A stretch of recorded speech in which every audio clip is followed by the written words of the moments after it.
James Whale on Talk Radio.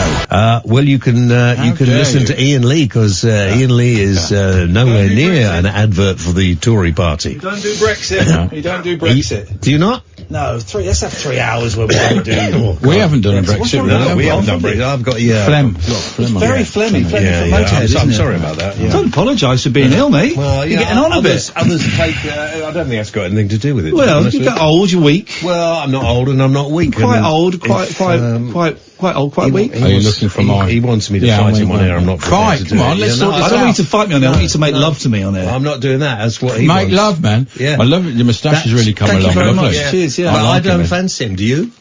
I look quite a lot. Do you fancy him? Well, one of you make love to me. Yeah. James Please. will, but I'll fancy you. So James can make love to me and you can film it. Yeah. Well, I'll watch. All right. I don't need to film it. Well, could you film it stored in there? Store it in the old bank. Yeah, the old bank. Okay. For later. That's great. That's nice. Okay, fine. We done? The Late Night Alternative with Iain Lee on Talk Radio. We have ways of making you talk.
Here we go.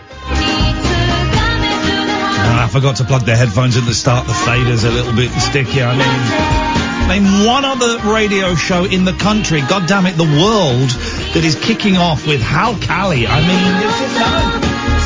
There may be a reason why we're the only one. 0344 499 1000. Welcome to the Late Night Alternative. We are a Brexit-free zone. 0344 499 1000 is the telephone number. You get to wipe out everybody that lives on the planet, right? Apart from one person. You have to spend the rest of your life with this one person. Who is it going to be? God damn it, your Prime Minister lied to Her Majesty Queen Elizabeth II. That's outrageous.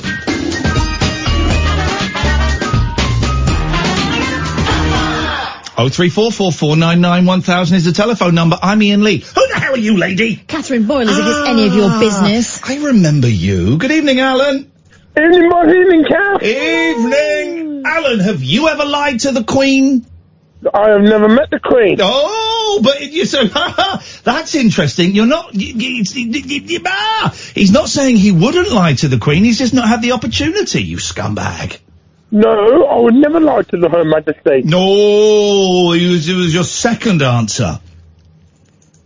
If I ever met Her Majesty, I would say she was a very gracious woman. She's a very greatest woman. Gracious. Gracious. How do you know? Gracious Queen, it's in the song. God save our gracious Queen, long live our noble Queen. God save the Queen. You're both absolutely right. I will pay my own tribute to John Bercow. You will. She's not married to John Bercow. He's married to Jane Bercow. You want to pay tribute to him? What, has he died as well as Daniel Johnston, the singer? He's stepping down as speaker. Okay, Alan, okay. This is, we're on a show that doesn't do Brexit. Man alive, we're hitting. No, it's not Brexit related. We're hitting, well, let me finish the sentence and you'll see why I said that. On a show that doesn't do Brexit, the first cab off the rank is, going heavy on the politics. All right. Well, he's spent 10 years as speaker, after spending 22 years as an MP for Buckinghamshire, and he was a very good speaker. He fought for backbenchers. Why are you doing this? All time. Sorry? Oh, what a shame. We've lost the signal. Let's go to Marie. Good evening, Marie.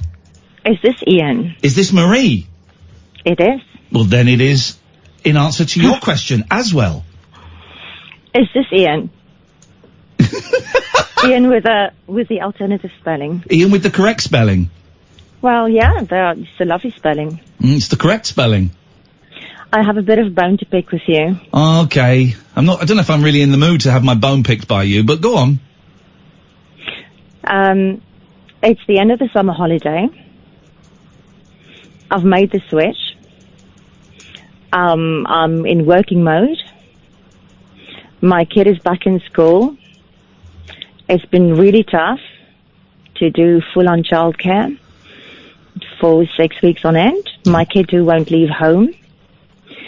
And the beef, you said you had beef with me. Let's put the intro to one side. Let's just get straight to the beef. Yeah. So, you told me that I'm very rude. Well, you are just direct. You told me that I've kept my child imprisoned Didn't say at that. home. Didn't say that. I did say you were rude, because I do think you're rude. But I didn't say I kept your child imprisoned. That's a lie. Yeah. And, No. You don't get to just brush over the lie, the lie that I've highlighted. You don't get to brush over that. You acknowledge that. Acknowledge that I kept my child imprisoned. I didn't say you kept your child imprisoned. Didn't say that. Didn't say that. Literally did not say that. Can I say what I wanted to say without you have to acknowledge that one of the things... No, you can't. It doesn't work like that, because I don't like you. I find you very passive-aggressive. Actually, I find you aggressive. I don't like you either. Well, then don't listen to my show and don't call me. It's as simple as that, Marie. You just said I said something that was actually I did not say. And I have to point out that I did not say you keep your child imprisoned. And I would like you to acknowledge that. No. Don't say you also said, because I didn't also say, because I didn't say you keep your child imprisoned. And if you're going to insist that I did say that, well, then we'll end the conversation here, Marie. Because I simply did not say that. I want to say something about autism. Okay. I don't think this is really the forum for that. I want to set something right, because you have said some incredibly hurtful things. I didn't say you keep your child imprisoned. If you're not going to acknowledge that, if you're not going to you didn't say it. Okay. You didn't say it. Thank you. You questioned while I was at home with my child for 6 weeks. And then you took him out 2 days in a row, even though you said it would, if you took him out, it would destroy him and it would break his routine and it would probably end in a screaming fit. When it was a medical emergency, it didn't end in disaster. You took him out of the home twice. Okay, fine. Yeah, what would you like to say about autism, Marie? And if I could just ask you just to drop the passive-aggressive tone a little bit, please, because it's my show. I want this to be a fun show tonight, and it ain't. So, away you go. Shit. What's your language, please, Marie? She's put the phone down. There we go. Okay. Oh, that that was fun. Oh, maybe we'll start doing Brexit. Brexit might be a little bit easier. 0344 499 1000. Here's the thing. Phone up my show and criticise me, but don't lie about me, because I will call you out on those lies. And, you know, it's an attitude. Hey, listen, I know Marie's having a tough time. I get it. But don't tell lies about me. Who have we got on at 11 o'clock? Katherine We've got Boyle. Brittany Spanos of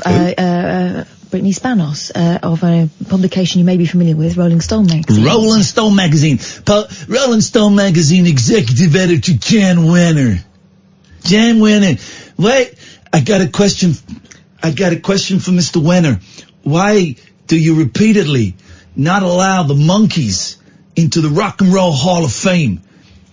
Here's my answer. Because they're a piece of shit band, and they're not a real band. As long as I live, I will not allow the monkeys into the Rock and Roll Hall of Fame. I'm Jan Wenner. Where you go, Katherine? Brittany Spanos is a staff writer at Rolling Stone magazine, and she covers music, fandom and pop, but she also has a special interest in a certain Miss Britney Spears and a current campaign that's going on online and in real life, actually, called Free Britney. Hashtag Free Britney. If you look it up online, it's there. That story's developed today. Yeah. Because now, because the whole thing is about Britney is under conservatorship via, who can I hear laughing? It's not Amy. Amy wouldn't laugh at this rubbish. I can hear laughing. Britney was under conservatorship of her father, but now she's not. So we'll get the latest on that. It's a fascinating thing. The Free Britney campaign claim that her dad has been drugging her and keeping her under his power. Very open-minded. Being very familiar with Brian Wilson of the Beach Boys and his conservatorship. I don't think it actually was that, but it was something very similar under Dr. Eugene Landy, whose fee was the takings from one Beach Boys concert every month. Wow. And all the songs Brian wrote in the early to mid-80s were credited Brian Wilson and Eugene Landy. And there was some that got really nasty. Brian had to be sacked by the Beach Boys to stop the funds going to him, so that they could then launch a legal battle to get him freed from the care of Dr. Landy. Did you see Love and Mercy? I started watching it, I think. It's a great film. It's not, I think it actually underplays Landy's, always wanted to interview Landy, and then he died. I think it underplays his control over him, because I've met people who met either Landy or his team, who are known as the Surf Nazis, and there'll be like 3 people. If you were meeting Brian Wilson in 1984, there'll be 3 people with video cameras. Wow, okay. Filming you. Right. Filming everything.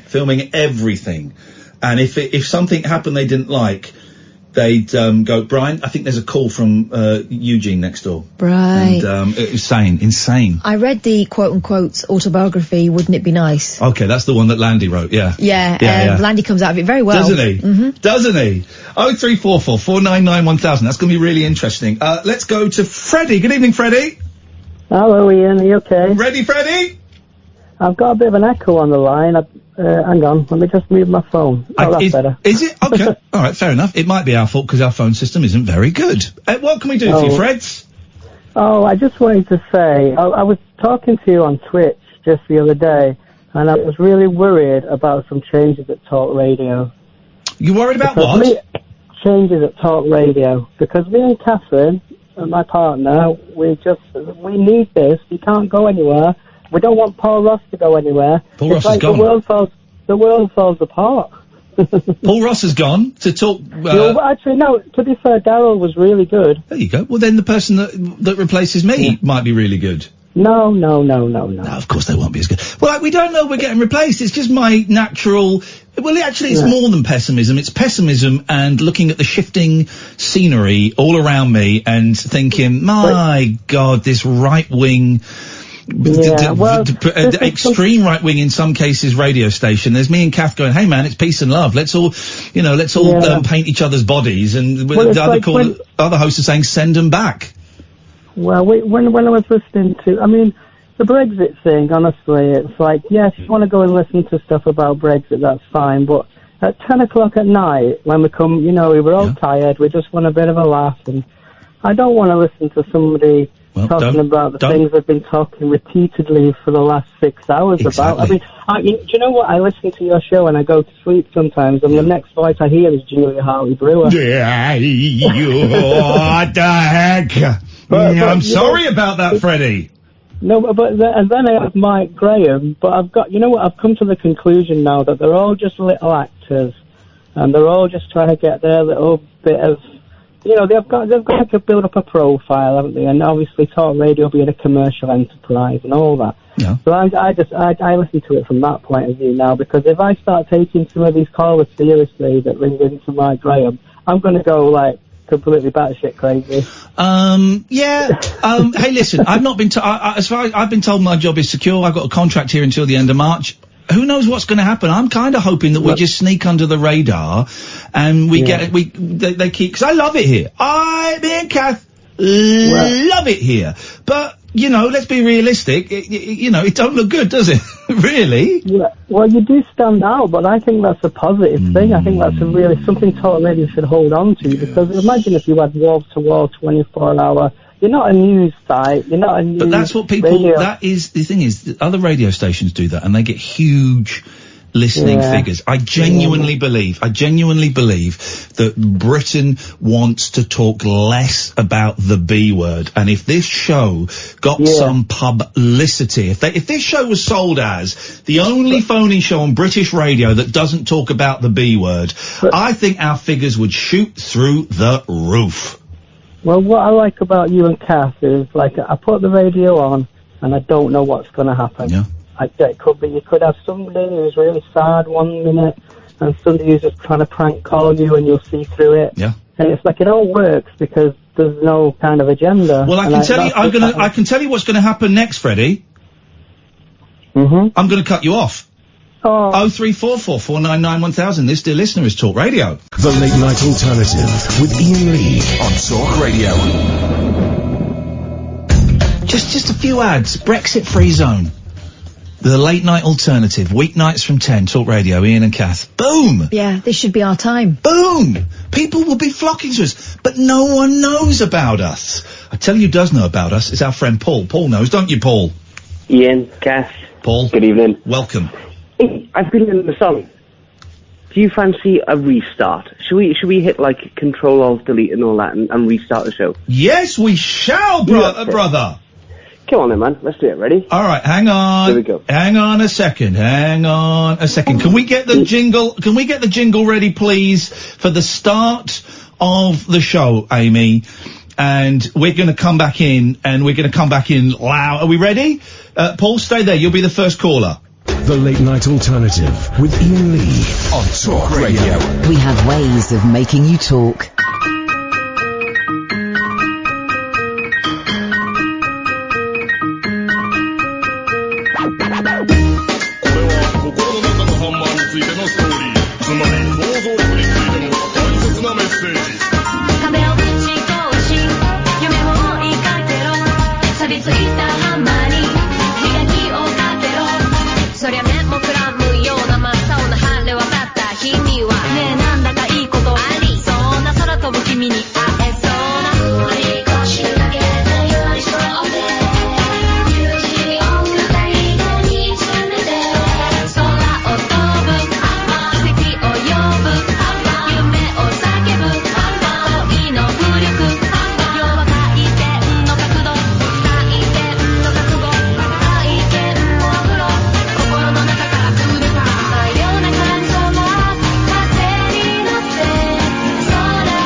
03444991000. Hashtag TLNA.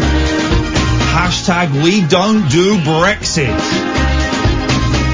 The late night alternative, I'm Iain Lee. Who the hell are you, woman? Catherine Boilers, if that's any of your damn business. I remember. Weeknights, some weeknights. I'm never quite sure which weeknights.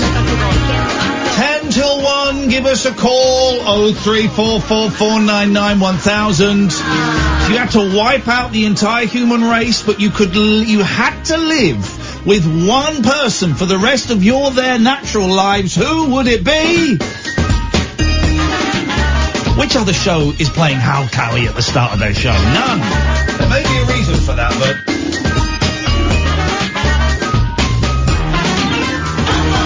Hal Cowie, one of the greatest bands in the world. Let's go to our good friend Paul. Good evening, Paul. First cab off the rank. What have you got for us this evening? Good evening, Ian and Kath. Good evening, Paul. Paul. What can we do for you? I've been learning a song just for you, like. You've written a song? No, written it. I've learned it. I've played it on guitar and tried to sing it the whole lot. Just for you, man. Flipping brilliant, man. This, are you a natural guitar playerist? Guitar player? I try, like, I'm not natural, but I try. Okay. Can I give it a go? Yeah, let's hear it. We're up for it, yes. Right. Yeah, I think you might know this one. Are you ready? Yeah. Here we go. There we go. Ready? Yeah. Ready.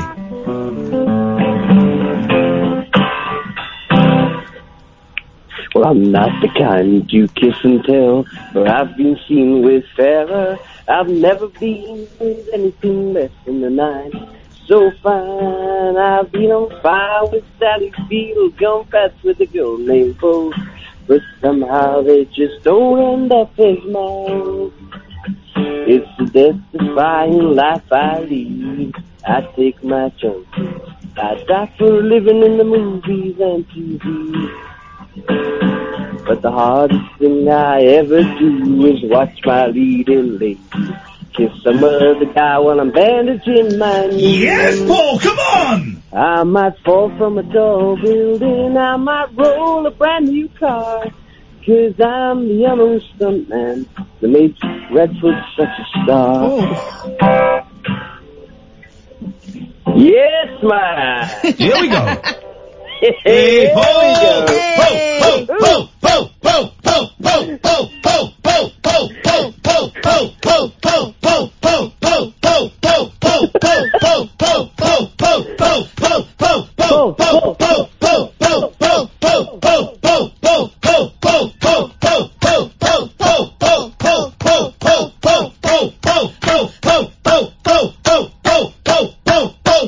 Be off.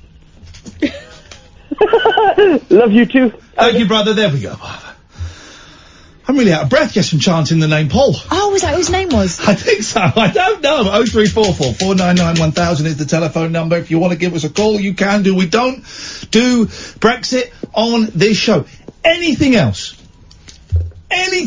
you want to do, we will do. But we do not do Brexit. So, Catherine, you have to commit genocide. I was going to say mass genocide, but I guess all genocide is massive. That would be a tautology. You've got to. Well, I don't know if it would. I think it would actually be a descriptor. But you've got to commit. In fact, I'm going to say it just to annoy you. You are forced to commit mass genocide. God. And you got to wipe horror. out. The horror. It's okay. You haven't got to do it one by one. You don't even need to sit. You just press a button. Can I send some henchmen? No. You just press a button. Everyone dies. Right. Except for one person, and that one person is who you are going to spend the rest of their natural life with, living on the planet Earth. Who's it going to be? Cher. Okay, tell me why, and I will tell you why that's the worst answer you could give. Because Cher is a survivor, right? Also, she would keep me entertained. Who's going to come through the door next? Is it going to be Cher dressed kind of like a Native American? No one's going to complain anymore, even though it's old-fashioned. Racism and cultural appropriation will be a thing of the past. Exactly. 2 white women, you can black up. We're doing what we want. You can do Chinese eyes. You can do anything you want. She's going to roll in astride a cannon one day. Okay. I'll just think, well, it must be Tuesday. Okay. It's going to be fun. Okay. Here's the thing. Also, she will outlast everything on Well, Earth she anyway. won't, because Cher's going to die in like 5 years. No, but I mean, there are parts of her, the moving parts, I don't think will ever die. Cher she's 82 years old. No, she isn't. Yes, she is actually. No, because her mum's still alive. That would be impossible. Well, it wouldn't, because Dame Vera Lynn, whose house I've been to, is 102, so actually it wouldn't be impossible. Is her mum still alive? It would be... Cher is 73. Yeah, right, yeah, online. 73 online, add 9 in time. Cher... Her tits are about 25. Let's try and keep it above the waist if we can. I did. Not with the originals. Now, if Cher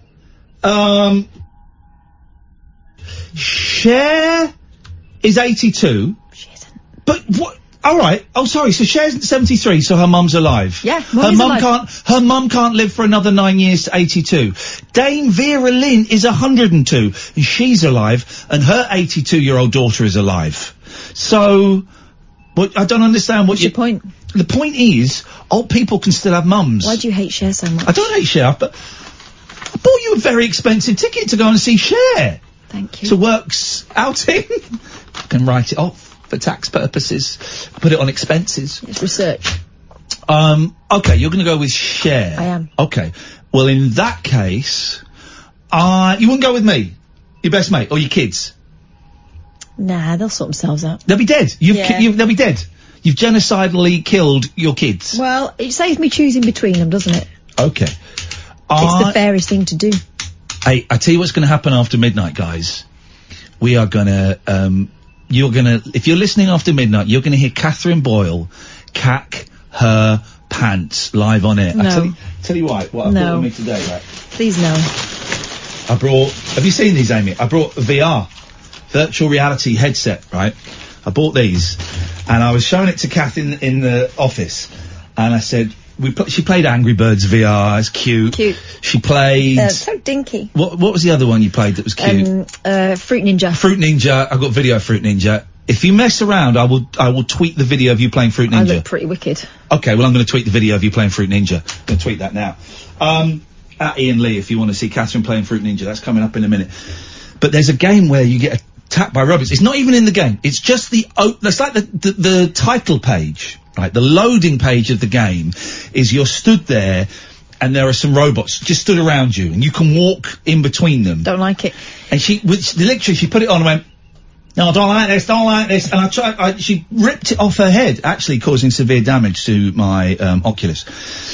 So what we're gonna do is after midnight... No. Yeah. No, I'm not doing it. Alright. I don't like it. They're taller than me, these robots. They're proper spiky ones, and they're probably armed. I don't want to play with them. After midnight. You don't I don't want you to play. You're not playing the game. It's just the loading page where you stand there and there's like a news bulletin about robots attacking people and killing them. Okay. It's going to kick off, and I know it. Okay. There's a sense of threat that I don't enjoy. Okay. Whereas with Angry Birds, just them pigs, innit? Take them on. Okay. All right. After midnight. No. Katherine is going to wear the VR unit. No, I don't like it. And she is going to just watch. It's like 45 seconds. No, because there'll be swears. Of gameplay. No. That's all. I've got the dump button covered. If there's a swear. There's not enough dump for the swears I'm going to do. Oh, what am I putting that on for? I'll put my headphones on. Look at that. Such an addict. Let's go to Hernane. Good evening, Hernane. Hey, Ian. How you doing? What you got for us? I'm just going to tweet the video of Katherine playing Fruit Ninja. Yeah. Oh, don't worry about it, Ian. No, okay, brother. Thank you. What you got for us? Well, basically, Ian, I called up because I need your advice on something. I am the best advice giver in the world. Oh, Ian, why do you think I called up? I know you're the best. Yes, man. Best, Ian. I'm the best of the best. Okay, basically, Ian. So, Hang on a minute, Hernane. Oh, sorry. Which part of Liverpool are you from, buddy? I'm from Prenton. I'm calling from Prenton. Okay. And did you call up LBC yesterday in the end, or did you not bother? What's LBC? I gave you the phone number for LBC yesterday, and did you call them up, or did you not bother? I didn't call in yesterday, Ian. Oh, did you not? Well, I didn't. Guys, you are the worst. Ian, I've got. No. You don't. What? You guys are. You don't. You keep talking, but you don't get heard because the fader goes down. You guys. First of all, Hernane isn't a name, right? So that kind of, if you're going to phone in with a fake name, make it a name that exists in the real world, right? Her name is not a name, right? Secondly, you guys are the worst prank callers in the world. This isn't a prank. Ian, I need advice, and you're here shitting on me. Oh, sorry. Dearie me. My advice is don't sit under someone when they're on the pot. That makes no sense, Ian. It does. It makes more sense than you phoning up night after night. You and your young friends. You've had your first beer. You're feeling a little bit frisky. I get it. But you cannot. You simply cannot prank call me. I'll play you a prank, right? This is a prank to a radio station, right? This is a prank to a radio station, okay? Have a listen to this. Please give a shout out for my Asian female friend that's just come out as a lesbian, Minjita. Hello, Minjita. Now that is a prank to a radio station. Also, using a Brazilian footballer's name's a little bit of a red flag. There we go. Her name? No, Ian, you've lost your head completely. Oh, okay. You're on the radio. Oh, going to attack mode. Here we go. Attack mode. All right. Go away. You got attack. This is a normal reaction. Where are you? Inside a shed. Okay. So you join us. You guys enjoy your radio show. We do every single night, and you do as well, even though you can never get on to do what you want to do. Why don't we just chat like human beings? Why don't we just chat like human beings? This world, this country is so divided at the moment, and all Katherine and I are doing is, instead of using our hands and words to push people away, we are using our hands and words to reach out, and to pull people towards us. Why don't you just chat with us about what is going on in your life? What's going on in your life, Ian? You're clearly not much. You're doing the radio at 10 o'clock at night. It's my job. Are you being paid for this call? Because we're being paid to talk to you. I get about 100 grand a year for doing this. 100 grand a year. Yes, but here's the thing. That's not even a joke. That's not even a joke. I get paid about 100 grand a year for doing this. That's what I'm doing. What I'm doing is I'm earning money so I can pay the mortgage on my house, so I can pay the mortgage on my wife's house, so I can feed my kids, so I can have nice holidays, so that when work dries up a little bit, I got a few quid in the bank, so I don't have to look for a job straight away. I can have a little bit of breathing space. I am creating art. I am giving out pleasure. I'm giving out life advice. I'm sharing my experiences. I'm stopping people from killing themselves. I'm making people angry. I'm making people laugh. We're entertaining people. That's what I'm doing on the radio at 10:37 on a Wednesday night. What are you doing on the radio at this time of the night? Apart from failing spectacularly at the thing you've tried to do about 12 times. I'm worth more than your rent, Ian. I work on the Scots, mate. I don't care if you're worth more than me. That's not how I've judged someone. I don't care if you're worth more than me. The reason I said the figure is because you were implying that I was getting paid naff all and I was wasting my life. Au contraire. Au contraire. You got more money than me? Brilliant. Congratulations. Well done. You got less money than me. Can I help? That's how it works. You're earning more money than me. Beautiful. Beautiful. I'm proud of you. What a thrill. Katherine? But you're phoning us. You mean the boss? There we go. Unfortunately, mate, that got dumped. That never went out. And that's it. And that's an interesting thing. Let's talk about that. He made a sexist, derogatory comment to Katherine there, which I dumped. But we've spoken about this off air. I don't know if we've spoken about it on air. Yeah, I find it very interesting. About the increase in... I don't know how old that man is. I don't know. I'm going to say anyway, it could be anywhere between 15 and 23. Yeah. I would say. Yeah. I can't quite place it. Basically, I'm old enough to be his mum. Yeah. And I would put that at the lower thing. But he just tried to belittle me. But the lash out. Yeah. Particularly from this group of young men that call in a lot, right? They call in a lot and they get nowhere. But I've noticed it on Twitter, obviously. I've heard it in the streets. The lash out from young men nowadays is either something racist. If you play, like Call of Duty or video games online, my God, particularly if you play Americans, you need a strong stomach. You're going to get that word thrown at you a lot, right?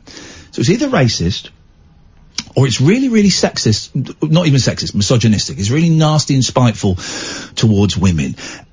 And I don't know why that is, because that's a newish, last couple of years, maybe it ties back to Brexit, I don't know. That's a newish thing, that instead of having an intellectual battle with you, instead of matching wits, oh yeah, you're just a thick woman, you're just the monkey, I'm talking to the organ grinder, the man. Yeah.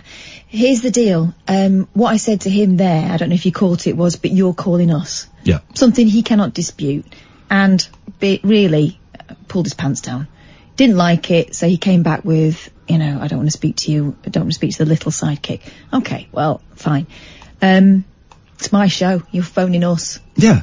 By the way, Kath has more responsibility than me. She hosts the show with me, but she also produces it. She also does all the podcasts. She books the majority of the guests. I just host it and book a couple of the guests. That's it. I'm not just an applause in a handbag. No. I don't just rock up and look nice. But what I want to know is, I don't look nice. If any of you, dear listener, have any thoughts on this, why have you? Well, okay, two things. First of all, have you, dear listener, noticed the trend that Katherine and I have talked about off air several times, the increasing trend of young men using misogynistic, belittling language towards women to make their point, score a point, whatever? Have you noticed that? And am I right that it's primarily young men, I'm going to say 15 to 23, right? Have you noticed that? Secondly, three-pronged question. Have you noticed it? Secondly, why do you think it is? And thirdly, how do we stop it? I mean, the only way I can stop it, the only influence I have on it, the biggest influence I have on it is to tell my boys it's wrong. That's the biggest influence I have, is to tell my two young boys that it is wrong. I think they've got that already. But I will continue. But sometimes young boys, 7 and 9, they step out of line a little bit that way, and then you kind of just nudge them back into the centre. Then they step out of line a little bit that way, and then they, and you just kind of, every time you just go, oh, it's interesting you said that. But we don't judge people on the colour of their skin, or the way they look, or their weight, or their gender. We don't judge people like that. Everyone is, we don't judge people like that. And what you said there, I get why you think it's funny, but do you get why that might actually be quite upsetting to someone? And if someone turned it on you, have those little conversations. That's where we're at. Do you know what I put this down to? Go on. Right. He didn't know how to deal with that. It's immaturity. It's insecurity. It's some young men feeling like, all of a sudden they're not top dog anymore. If he could have bested me intellectually, he wouldn't have gone for that. Yeah. So, I wonder if porn's got anything to do with it. Possibly. And also women as less than. Women are there to be effed. Yeah, and also how are young people meeting each other these days? Apps, it's all based on appearance and stuff like that. I think there's a bit of that in there too. It's really interesting. Listen, we're not going to go, we're just having this conversation because that happened. I really wish I could have connected with that guy on an actual level. I would love to know too. Yeah, and if he wants to call back and have an actual conversation, we'll do that, man. Because here's the deal, right? When I was growing up, from being about 17 to about 32, my mates were mostly blokes, so I'm not intimidated by that kind of language, and I can see through it. I think, at some point you'll realise you've been a bit of a prat. Yeah. And I don't hold it against you. By the way, I have to say, I wouldn't. If you're going to phone up and diss Kath, at Iain Lee, I've just put a video up. Yeah. You just won £5, Katherine. Marie's just calling in again. You said she would before the hour ended. I've just put a video up of Katherine playing Fruit Ninja. Do not miss. This, dear listener, is Talk Radio. A star-crossed soapbox for sailor boys, stable girls, I'm on the edge. and stripper grands. It depends who you're with, and it depends on the situation. Late night speech radio with a difference. Thank you. The Late Night Alternative with Iain Lee on Talk Radio. After midnight, Katherine is going to put on the VR goggles. I'm going to film it, guys, don't worry. And she is just going to watch the first 45 seconds I don't want to. of a robot game. 45 seconds. I must admit, I was playing at home today on my own. And 20 minutes of playing it, and I took it off. But the whole 20 minutes going, no, don't like this. Do not like this. No, stop that. Do not like this. 0344 499 1000. We are the only show on British radio right now, phone-in show, that doesn't do Brexit. Yes, Chris. Oh. Hello? Hello? Yes, Chris, you're on the air. What have you got for us? Right, when you're talking about VR goggles... Yes? Funny enough, I went to a meeting on Monday. Yes? And somebody asked me, right, put these VR goggles on, Chris. You're blind, aren't you? Well, that's the point I'm saying. Well, I can see a little bit. Show off. I see it. Right. Right. Great story. And you had this wand in front of you. Yes. That's what they said it was. Just grab this wand, and if you keep pulling it backwards and forwards really quickly... Shut up. Yeah. And I couldn't see bugger all. What's supposed to be going on in front of me there? Did they know you were blind? Yeah, that's why they came in and asked me. Who were they? Then you check your bag and your iPad had gone. Oh, that's happened before. I know, mate. We know, you told us. I know, I've been mugged 3 times to get... Okay, yeah, we know. So why did they give a blind man... I'm not blind. Who are we talking to? I thought this was miserable Chris from Port Talbot, who was blind. Oh, yeah, I'm not from Port Talbot, I'm from Swansea. Oh. Don't give my address away, please. Number 42...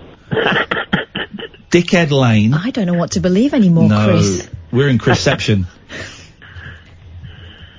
But when you talk about computer games, yes, I could see, I bet you loved playing Horace Go Skiing, didn't you? I used to download a emulator called MAME. Oh, yes. Do you know MAME? Yes, I do know MAME. It's arcade emulator. So you're playing arcade machines. Exactly. Yeah, good lad. Yes. It's illegal. I'm afraid I'm going to have to report you to the police. Oh, charming. Well, you break the law, mate. Hey, listen, although our Prime Minister has lied to Her Majesty Queen Elizabeth II, so I guess anything goes these days. I thought we weren't going to talk about Brexit. I didn't mention Brexit. I mentioned lying. You went near there. No, I didn't. I was 150 metres away from Brexit. But I used to drop ROMs on to MAME. You used to drop ROMs onto MAME? Okay. Hardcore. Yeah. Stop bogarting that joint. Come on, pass it on. And I used to play all the arcade games that I used to play as a kid. I used to love doing it. Okay, that's a great story, Chris. Anything else? Well, I tell you, when I was I got addicted to the arcade games. Yeah. And they used to try and send us back to school at, 10 to 1. Huh. And I had the highest score on the machine, and I wouldn't get out of the shop. And she came at me, the owner of the shop, get off. All she had to do was turn the plug off. Well, she didn't. She grabbed hold of me. Well, that's Wales for you. The next minute, her husband came around. I had the 2 of them on me. I still had hold of the joystick, as you do. Have I had anyone who's finding this quite sexy? I know. Okay. All right, Chris. Thanks for the call, man. Cheers, bye. Bye-bye. Let's go to Des. Good evening, Des. Good evening. Love,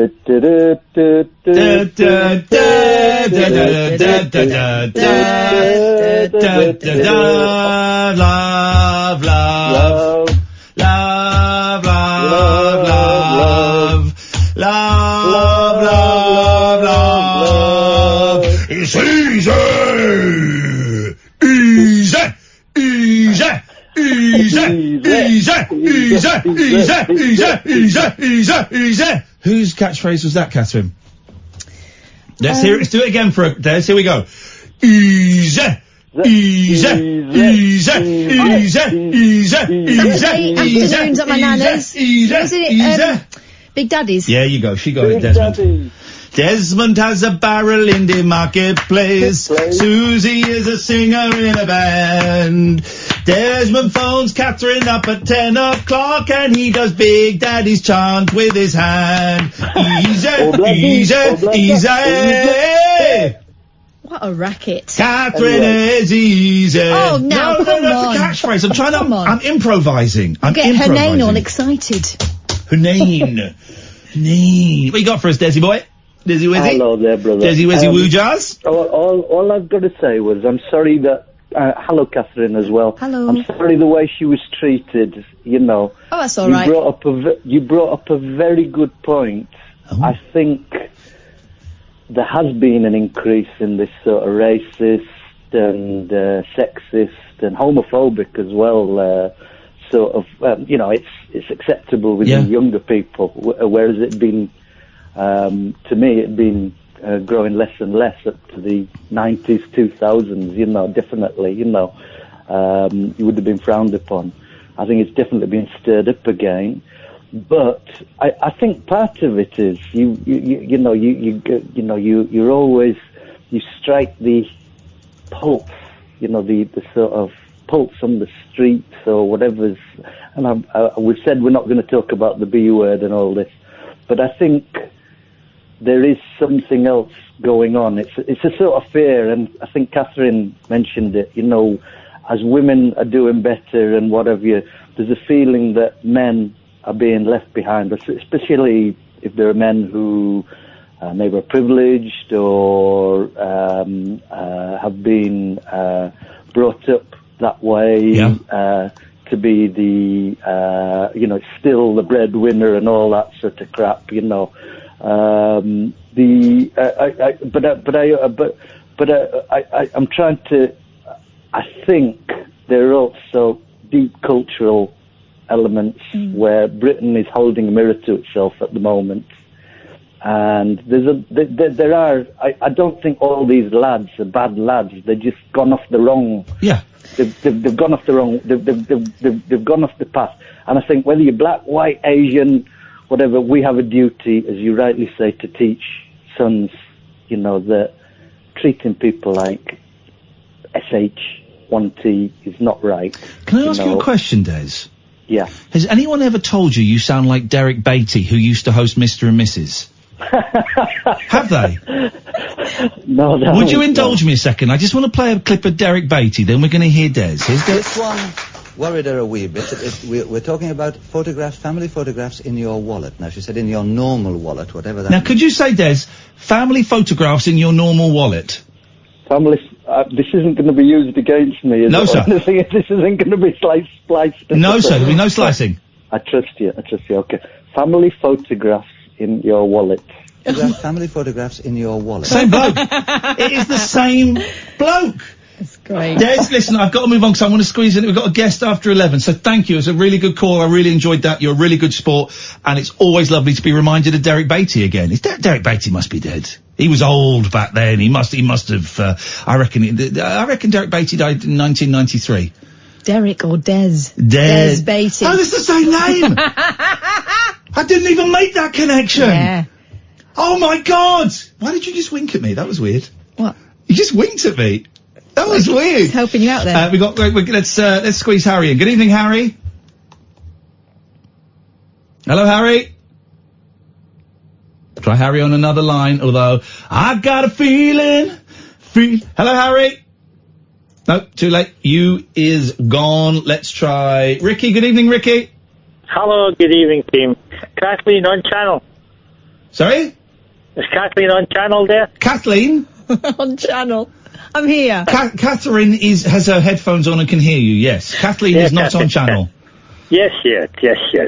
Kathleen, I'm interested to get a lady's point of view. Oh, I'll see if I can find you one. He died in 2013. I was out by 20 years, Derek Beatty. Aye, get off the channel. Sorry? Right, Kathleen, you still there? It's a channel. This guy's a nut job. Yes, I'm off the channel. I'm going to channel 12. Go on. Good. Right. Kathleen, seriously, what is a girl or a lady's opinion on this discussion as regards the disrespect that young men have for women now? How do you read it, may I ask? Well, look, I mean, if you go to that particular experience we had there, he started out waving his willy about how much money he earned, so obviously someone's feeling a little bit insecure. It's always been kind of like this. I remember in the 90s, lads saying, you know, get back in the kitchen when they were threatened. It's silly. Maybe they feel a bit more emboldened these days, but... So you're not too sure, really? I think it's always been this. I think it's always been like this. Sorry, Katherine, say it again. I think it's always been a bit like this. Maybe they're just Do a you bit... reckon, yeah? I think they're a bit braver now. They're showing off to their mates online and on... Well, in this particular instance, they're all probably slapping each other on the back listening to the radio.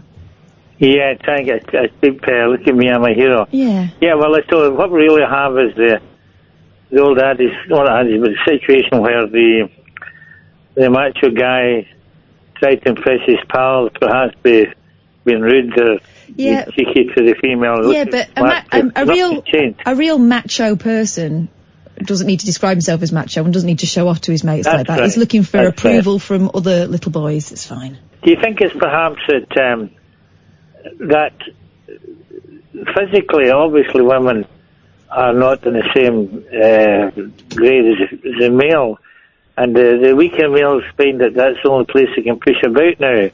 Push about the older male and it could be trouble. He would dare talk to me like that in real life.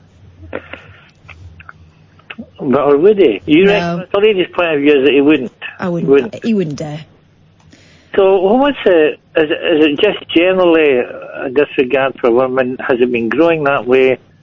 Or are they just young men just stupid? I don't think all young men are like that, but I think if you're inclined to behave like that, it makes it a lot easier having the anonymity of the internet and being able to do it on the radio like this. Ricky, we have to go. Thank you, Katherine. Thank you, Ricky. When we come back, we're going to talk Britney Spears. # free Britney. Go and look it up while the news is on if you want to get a little bit of background info. This is the late night alternative. Katherine? Yeah? You just took it in, take a breath as though you're about to say something. She's going to be about 10 minutes late, so... We're late now, so... Yeah, so it's all good. Talk Radio. The Late Night Alternative with Iain Lee on Talk Radio. We have ways of making you talk. Hey, is this thing on?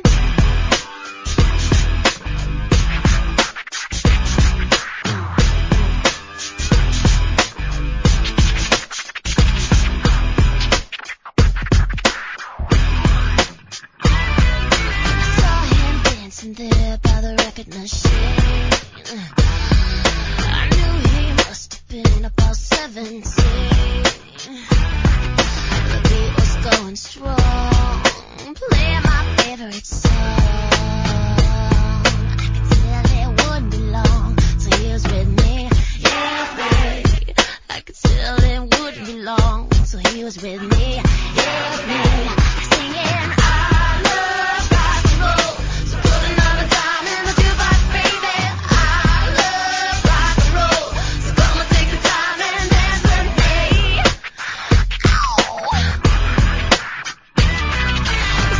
So I got up and asked for a stay, but that don't matter, he said, 'cause it's all the same. He said, can I take you home where we can play alone? And next we were moving on, and he was with me, yeah, me. And we were moving on and singing that same old song, yeah, me. Singing, I love rock and roll, so put another dime in the jukebox, baby. I love rock and roll, so come and take a time and dance with me.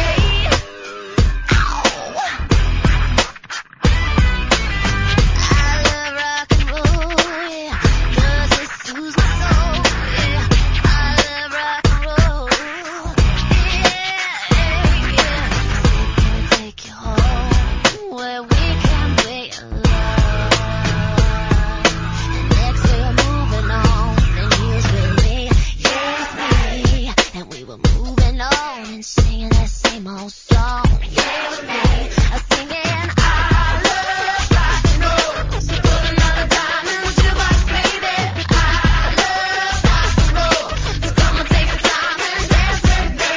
I love rock and roll.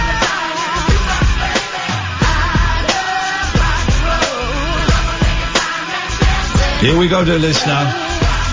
We're going to have a guest in a few minutes, but you can get your phone calls in now. 0344 499 1000.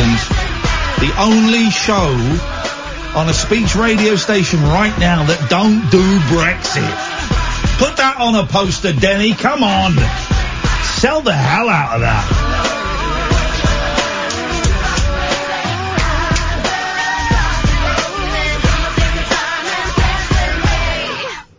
Cheeky. 0344 499 1000. I'm Iain Lee. Who's this lady in the studio? Me? Katherine Boyle. I've been meaning to ask all night. I just felt too embarrassed. We'll talk Britney in just a few minutes. Oh, we're gonna have we'll do this later on. A message, this isn't even a joke. An actual message from beyond the grave from former Prime Minister Margaret Thatcher. Some would say the greatest Prime Minister this country ever had. And her views about Brexit. There's some spiritualist group did a seance. Oh. And they're legit spiritualists. They're not like these dodge pots that you get. Oh, speaking of which, Clinton Baptiste on the show next week. These are like a legit spiritualist group, and they did a seance. What does seance mean? What's it's a French word, right? I'm guessing. Séance. Is it like silence? Silence? It means silence? No, it's not. I think it's more like I think it might be from viewing, but I'd have to check. Okay. Oh, sorry, I thought you spoke French. Okay, sorry, I misunderstand the situation. I thought you were a French speaker. I do apologize for misunderstanding. Shall I check it? And if I'm right, you can kiss it. My French accent is getting, guys and girls, it's getting super hot, isn't it? Pardon me, is this, you said is he taken? I believe you were Satimas. Okay. It's a late 18th century word, French séance, from the Old French savoir, from Latin sedere or sit. So you were sitting. wrong. So you were wrong. Okay, that's fine. You were wrong. Hey, I learn the most from your many, many failures in life. Excuse me, I think you are sitting in my seat. Is this Rosé? Is this Rosette? Is this c'est toi? Because excuse me, I'm in Rodé. But is this seat next to you taken? Maybe I could sit down, and I've got all of this popcorn for the movie. It's too much popcorn for me. Mais alors c'est quoi cet accent-là? Oh, yeah, oui, mademoiselle. Oh, mademoiselle, you are from my home country, and Your what? my home country. And I'm being very careful how I say that word in my French accent, because I do not want it to sound vulgar. But you are from home. Please, which part of France, Madame France, j'habite-vous? Which part of Madame France j'habite-vous? Wow. Which part, please? C'est trop bizarre comme tu parles.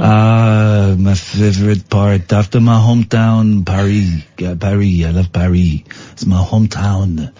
Paris, les Tours Eiffel, le taxi, le Jola taxi, the Pompidou, many wonderful things that we see there. Excuse me for not... Tu viens de quel arrondissement, là? Parlez-vous anglais? Oui? Bon, c'est peu. Let us practice English together. Si tu veux. Let us practice English together in this cinema.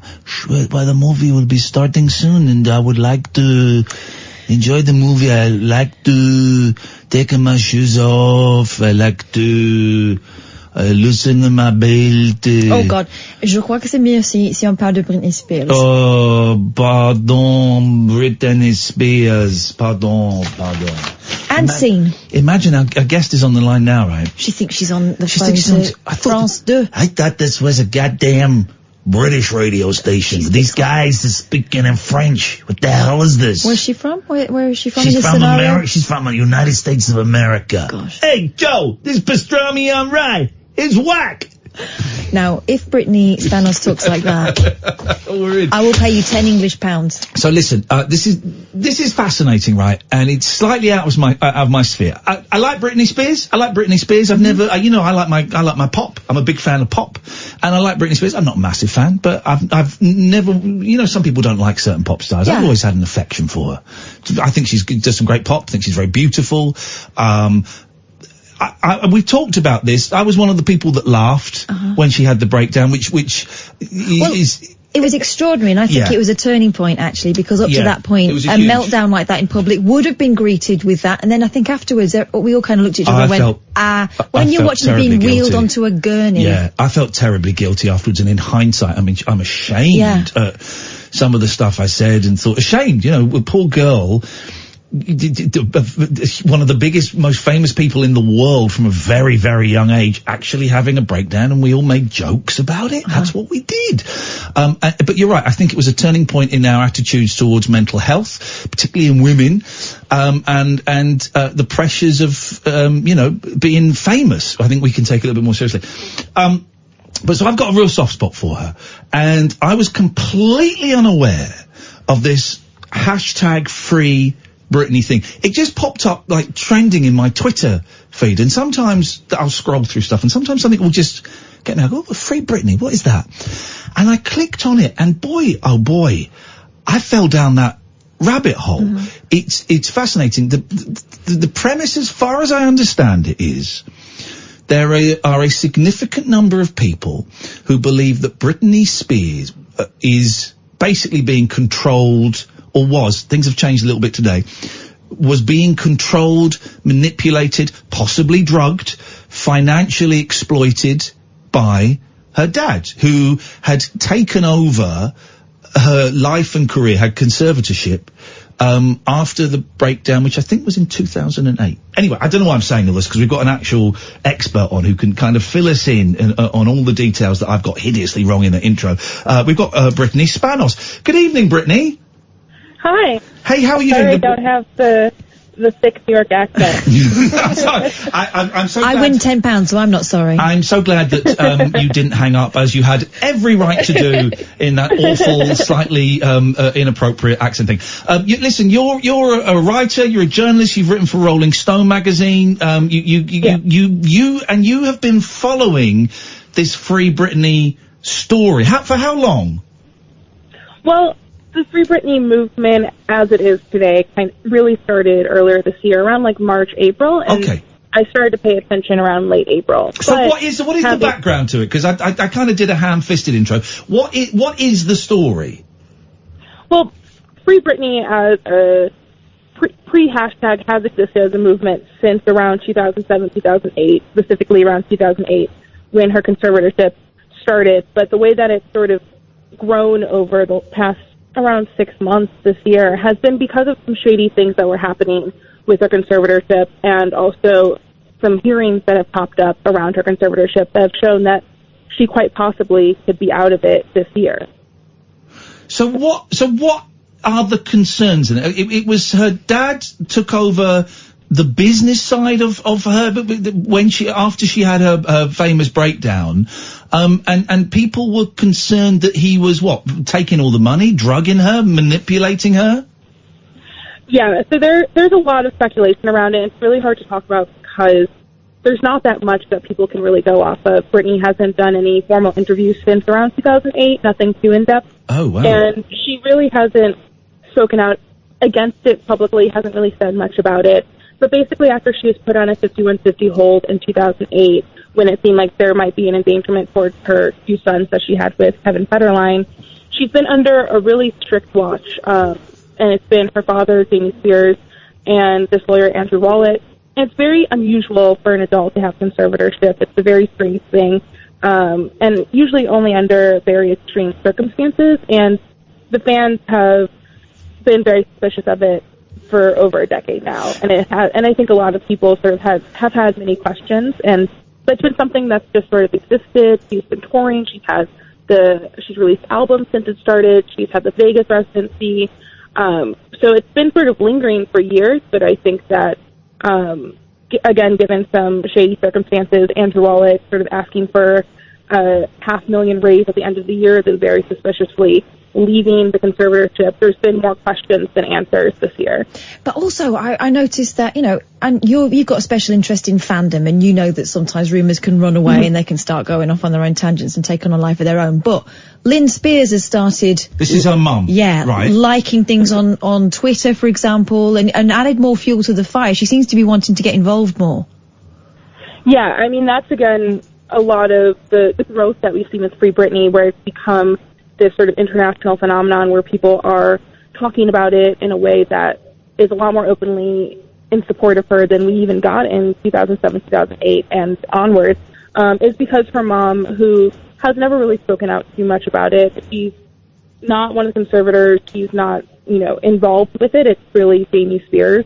But the mom has been sitting in on the hearings. She went to the hearing that happened in May, which was very rare for her to be involved in that. And also, again, the posts that she has been liking have seemed to show that she supports this movement, even though she has not spoken explicitly about it. Oh, so she's liked tweets that have the hashtag Free Britney, Yeah. which would... Yeah. Let me play devil's advocate for a second, Brittany. If and I love the fact it's Brittany and we're talking about Britney as well. If Britney Spears hasn't said anything about it, if the people around her haven't, she's not come out on stage in one of her Vegas shows and sort of winked to the fans and said, help, if there's no actual concrete evidence out there, just supposition and guesswork, how do we know this isn't just some crazy conspiracy theory? I mean, we really don't. And I mean, it's made it really tough to report on it this year because, again, there are so many protections around the legal circumstances, around Britney herself. I mean, again, she is someone that, ideally it would be great to sit down and speak with her and get her opinion on this, but she really hasn't spoken about it at all. I think a lot of what started this movement was, it was started really but made more famous this year by two hosts of a podcast called Britney's Gram, which is a podcast where they would kind of dissect her Instagram posts. Oh. And they were the ones sort of following the legal complications that were arising with the other conservator, Andrew Wallet, quitting very suddenly after he had gotten a huge raise, and they had become suspicious because there was a period where she had kind of gone dark on Instagram, following a lot of posts that seemed to indicate freedom, like she had posted some memes that were like a brick wall in the ocean that was like, someday I'll be free. It was like a lot of stuff like that. So it's a lot of conspiracy, and it's hard to sort of dissect what her giving a message to her fans and what is real. Because part of it, and I'm coming at this with totally an open mind, okay, but part of it feels a little bit to me like the Paul McCartney is dead thing. You know the thing, Paul McCartney died in a car crash in 1966, and if you look at the front of Abbey Road, he's got no shoes on, which is a traditional thing, and John's wearing white and he's an undertaker, and all of that. And we can find clues in songs and on album covers and in Instagrams that can back up any theory, couldn't we? How convinced are you as a reporter, as a writer, as someone who, I've got your Twitter feed up and we'll give it a nice plug in a second, as someone who knows pop and knows music, how convinced are you personally that this is a real situation? I would say this is not something I would have covered if it weren't for the legal hearings that are happening this year. And so that is why, if this were just a movement that was happening last year, there were no hearings that were coming up. There were no circumstances where, most recently, the dad has stepped off as the conservator, and there's been a lot of complications around him, and he was charged with harassment against one of the sons. I mean, there's a lot of things that have been popping up, which, as a journalist, as a reporter, have made me a little bit suspicious and also wanting to explore it more. I'm still very neutral on it. Again, it's really hard to tell where Britney stands on this entire issue, but I think that, again, if it weren't for the hearing that happened in May and the hearing that's coming up this month about the conservatorship, which has not happened in years, I don't think I would have, sank my teeth into the story. Yeah, but for sure, though, we know that there is friction within that family. You mentioned there about Jamie Spears being accused of assaulting one of the boys last week. Kevin Federline, the ex-husband, the father of the boys, furious about it. I think Brittany took the kid out of the dad's care, and that sort of people are seeing that as a sign that maybe she's ready to step up and take some responsibility for her own life and her kid's life. So it's a really sad situation, isn't it, for someone who seemed to have it all, in the 90s, the noughties. Yeah. Yeah, and I mean, again, the way that it was covered when it first happened, the way that people responded to it was very negative and also anti-Britney. I think it became a joke. It became, a punchline for so many people when, because it was so tabloidy and she had been in the public eye since she was a teenager.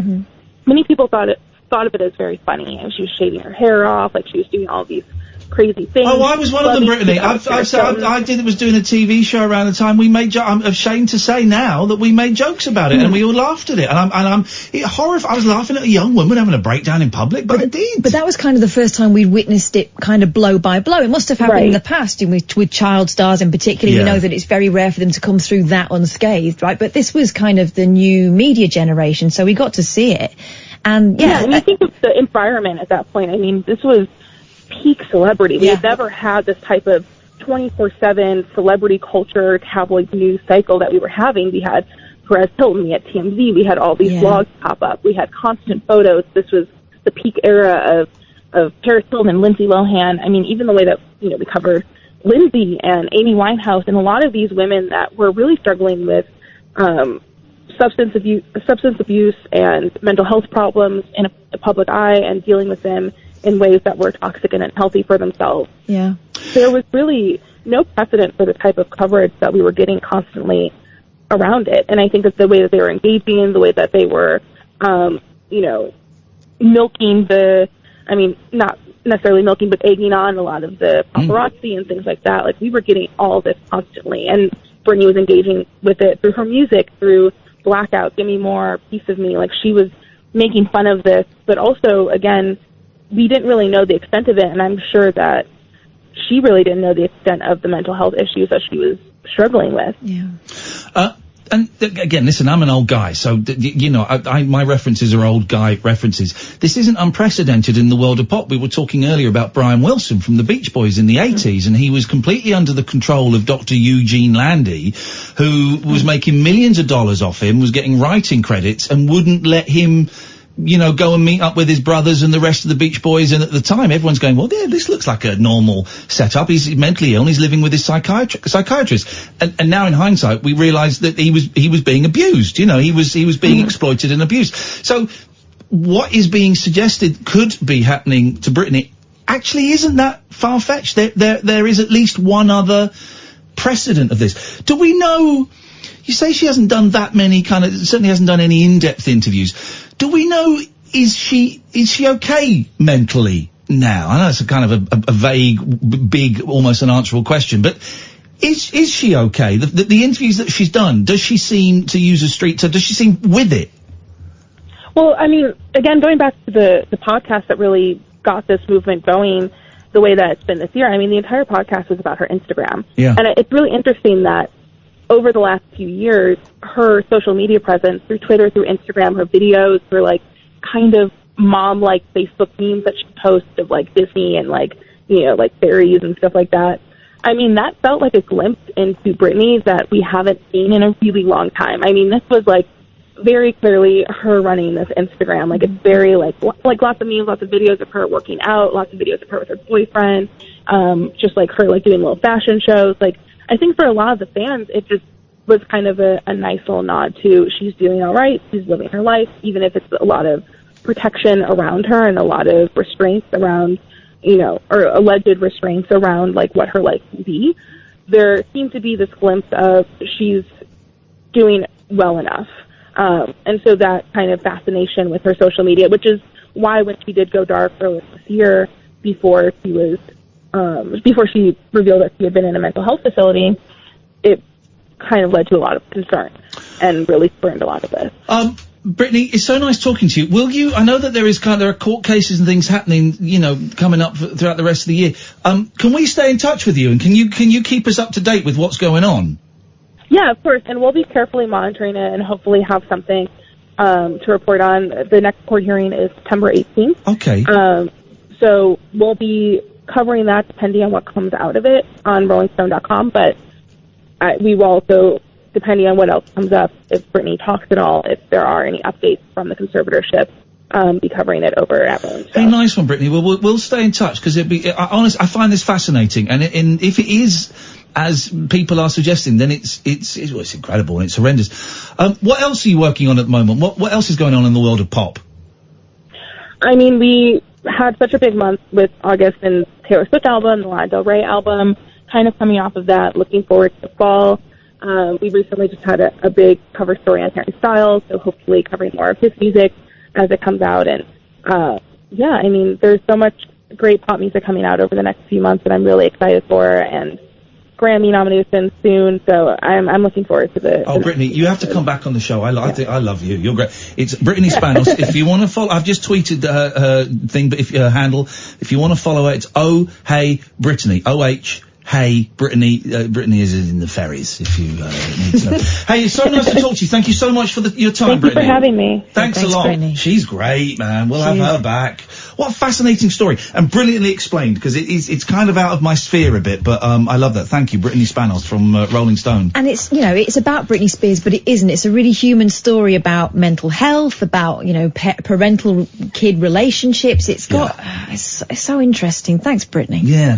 Okay, listen, back, normal service resumes. 0344, switchboard's empty, so we need some calls. 0344 499 1000. This is Talk Radio. It's electric, it's eclectic, it's always rule-free. It's the late-night alternative with that man, Iain Lee. On Talk Radio. 0344 499 1000. Do you want to try and get Harry back, if you wouldn't mind, please, Amy? I'm just watching the video of Katherine playing Fruit Ninja on the VR. It's great. It's just a game where you chop up fruit with a samurai sword. We're gonna after midnight. I'll persuade her. It's bullying, but to put on the VR, and it's just literally to watch the intro to a game called like Total Robot or Robot Recall or something. She's gonna be. Hey, Katherine. I don't want to play it. I know, but you have to. Why? The show is sacred. The show is sacred. What happens, the things that we are afraid to do in real life. You don't like it either. I don't like it, but I did it at home on my own, because I'm a big boy. 0344 499 1000. Let's go to Harry. Hello, Harry. Hello, Ian. Hello, Harry. Are you on speakerphone? No. I'm on a handset, man. Oh, mate. I just knew. I just knew. As soon as I saw the name Harry, it's like, right, I'm going to phone up and prank a radio station. We've phoned up a few times already. What's the most normal name we can come up with? George? Stephen? No. Harry. They'll never suspect Harry. They must get Harrys all the time. No. In doing phone-in radio for 15 years, I've only ever had one other Harry. Dude, come on. No, wait. You know who I am. You know why I'm calling. Yes. And I just want to say, you've been speaking about what you said. You're going to come and say something rude again. You're building up to it. Sounds like you're going to do an apology, and then you're going to say something rude. No. Here's the thing. I'm going to let you, because I'm a great guy. But if you say something rude, I'm going to dump it, so it won't go out on the radio. So your point will be moot. And if you are just building up to, make it sound like you're going to do an apology and then you don't, well, that's one of the weakest gags in Christendom. But you know what? I'm going to give you the benefit of the doubt. Away you go, Harry. Mate, does yours have, your radio stations have, a PO box or anything? Does it have a what? I'll send a box of strawberries, and I'm like, actually, I'm so sorry, but back to the would you rather. Back to the would you rather. What on earth are you talking? So you're apologising to me? Yeah, about before. Why? About all the... Why are you apologising to me? Why are you not apologising to the other human being who you actually belittled? why you're apologizing? Well, he didn't. He tried to. Well, he tried to. You're apologising to the wrong person, mate. Well, you're the one talking about how you help, men. No. Just calm down. Breathe, man. Breathe. Also, I don't know if you noticed he tried to get in a dig about strawberries there. 2-year-old dig. I know. I got that. I got the sweet one. I got the strawberries thing. You're apologising to the wrong person, dude. You weren't rude to me. They were so hungry. They were. Okay, Harry. I think it's bedtime. I think it's bedtime. Let me just check. Hang on a second. Hang on a second, Harry. Hang on a second. Harry. Yeah. Is that Harry's number? Does Harry's number end 603? No. Well, can you just give us the last 3 digits of Harry's number? I'm not going to say it out. I'm not going to say it out on air. Wouldn't do that. I just wanted Harry to know that Harry, you cannot be. We've got your number. We've literally got your number here, and what you're doing is wasting my time. It's wasting Katherine's. It's just not working, buddy. Well, why? Okay, thanks very much for your call. Let's go to Susan. Hello, Susan. Good evening, Ian. Good evening, Katherine. Hello, Susan. Hello, darling. I was listening about the conversation regarding Britney Spears. I agree with Ian. She was very beautiful. She was dramatic. She was talented. She really was a fantastic musician. Well, let's not get carried away. No, okay. Now, there's a strong rumour that perhaps her father was embezzling money that she earned. Literally just talked about it for 20 minutes, yeah. Yeah. Now, I can understand that, because when there's money involved in the world and people are connected to it, people can change and they become. Money is the root of all evil. Sometimes. That's incorrect. Why? That's not the same. You know It that, can Katherine? be. Isn't it the love of money? The love of money is the root of all evil. Well, money is not the root of just- all evil. The love of money is the root of all evil. Well, yeah, okay. Well, but it yeah. can be, not always, but it can be attached to evil. It can be attached Yeah, to the a love of power. money is the root of all evil. Okay. I'll go with that. Thank you. You know, let me just say that I've seen people have arguments over people's gravestones. When people are buried. Yeah. When did you give us an example? When did you see someone argue over a gravestone or cremation? I saw it 10 years ago when my boyfriend was an undertaker. So you went to other people's funerals? Well, he did, and he did, and he did. No, sorry, my boyfriend told me. Okay, so your thing of you saying you've seen people arguing about money over gravestones at funerals and at cremation, so that means more than once. That never actually happened. It did happen, darling. Well, you didn't see. You didn't see. Hang on. I've got to be specific. But you didn't see it happen, like you said you did. You said you saw it more than once. I did. Right, I saw it in hospital when I'd laid people out. I saw their relatives come and argue over their wedding ring. You said. I know. I said I'm sorry. I made a mistake. No. Sorry, Well, it's quite a big mistake. We've got to be specific here. You said you saw people arguing over gravestones and at cremations. So that's at least twice, and you didn't actually see that. You saw it. Sorry, in a hospital instead. Yes. Wow. What were you doing in the hospital? When I was laying people out. Relatives would come and they'd argue about who was going to have possession of the patient's ring after they'd died. Can I say something? Can I speak? Permission to speak freely? Yes. It's not going to go down well. Go on. I don't believe a word you say when you phone in. Why not? Just don't. I just poked holes in one story. No, it's what I'm just holding you to account as I did with the last guy. I just don't believe it. It's true. You said you saw people arguing over gravestones, but you didn't. Well, I did, because I saw my own relatives do that. Well, you've just remembered that now? No, I remember it all the time, but you keep foxing me, I don't keep, no, I don't, I keep asking for specifics. Then when were you going out with an undertaker? Well, when 10 years ago. Okay, and so he would come and tell you, oh, you never believe this, Susan. I saw some people arguing over another bloody gravestone today about money. No, they do. You've got no idea what happens, and it happens in hospitals. It happens around What the were you bed doing of in a a corpse. hospital? What were you doing in hospital? I was a nurse. Oh, God. With that bedside And manner. my sister, when my mother died, my sister wanted everything. When it turned her head, she wanted everything. She didn't want me to get a share of it. Okay, right, okay. Let's that happened. Let's assume that that's true. It is true. Okay, fine. Okay, that's what I'm saying. Let's assume that is... Okay, fine. Let's assume that is true. Okay. Let's assume that is true. So what's that got to do with Britney Spears? Because I think that her father could have become a control freak. He knew that Brittany was immensely talented and earning a lot of money, and he wanted it. He wanted a big bite of the cherry. She was an income. She was a source of income. For him. Right. So he wanted to get hold of it, didn't he? Katherine, do you agree? Catherine's not talking. It's true. The radio show for people who know the best part of the day is the night. The Late Night Alternative with Iain Lee on Talk Radio.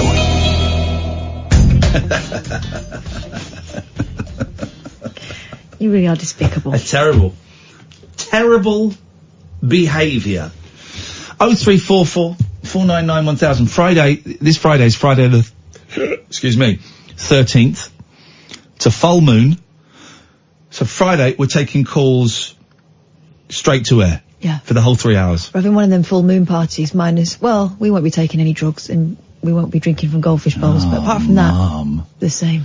So Friday the 13th, full moon, call straight to air. Ollie says, so Susan was her nurse and her boyfriend an undertaker? What a partnership. It does. You do wonder if that's ethical. Yeah. Creating a little bit of business for the That's fella. a terrible idea. Yeah, he says, I'm joking. Pete says, Susan terrifies me and also slightly arouses me. Oh, Pete. Pete, you've really, you let yourself down pretty much every day, but that's enough letting down for the whole week, mate. Just stay off Twitter for the next 3 days. It was my suggestion to you. 0344 499 1000. After midnight, Kath's gonna, just watch, not even play. 45 seconds of VR. I don't want to. I know you don't, my darling, but the listeners want you to. No, they don't. Yes, they do. They don't. They like me. They don't want to hurt me. I tell you what, alright, fine. 5 calls straight to air now. Do you want Kath? Or should Iain do it? No. Well, I've done it. I've done it at home. I've no evidence of that. I'll do it. I'll do it easy. First 5 calls. And it has to be binary, yes or no. It can't be tertiary. First 5 calls. Do you want Kath to just watch 45 seconds of VR? Scary robots. My youngest did 3 seconds of and went, I didn't know they were those kind of robots, and took the mask off. Yeah, they're horrible. And my eldest did it, but he didn't like it. I think he closed his eyes for the whole thing. Just sit and wait. Switchboard is empty. Let's sit and wait. 0344 499 1000. Do you want to have a little bit of fun at Kath's expense? Sorry, that came out wrong. Do you want to listen to, and I'll film it and I'll put it on Twitter, alright? No. I'll film it and put it on Twitter. I don't give you permission to do so. I'm afraid, once you're in the studio, everything is being filmed. You're not supposed to be filming anything. No, I am actually. Everything is being filmed. It says a sign out there. Let's, simple yes or no. Line 1, you're on the wireless. Do you want Kath? Yes. Who was that? I don't know. But straight away. I'm going to be taking names. Yes. Okay, so that's 1-0 to I will the find Arsenal. you. I will find you. We just need another 2 to say yes, and it's a done deal. Let's Come go on. to line 2. Line 2, yes or no? Yes, mate. Yes, mate. There we go. Hannah, Thank you. you're dead meat. That was. I cannot reveal who that was actually. Hannah.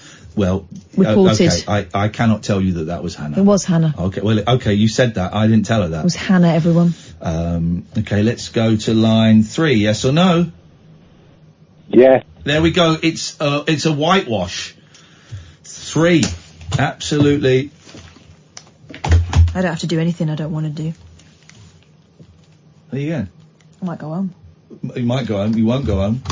Let's speak to this. Hello. Yes. Sorry? Definitely yes.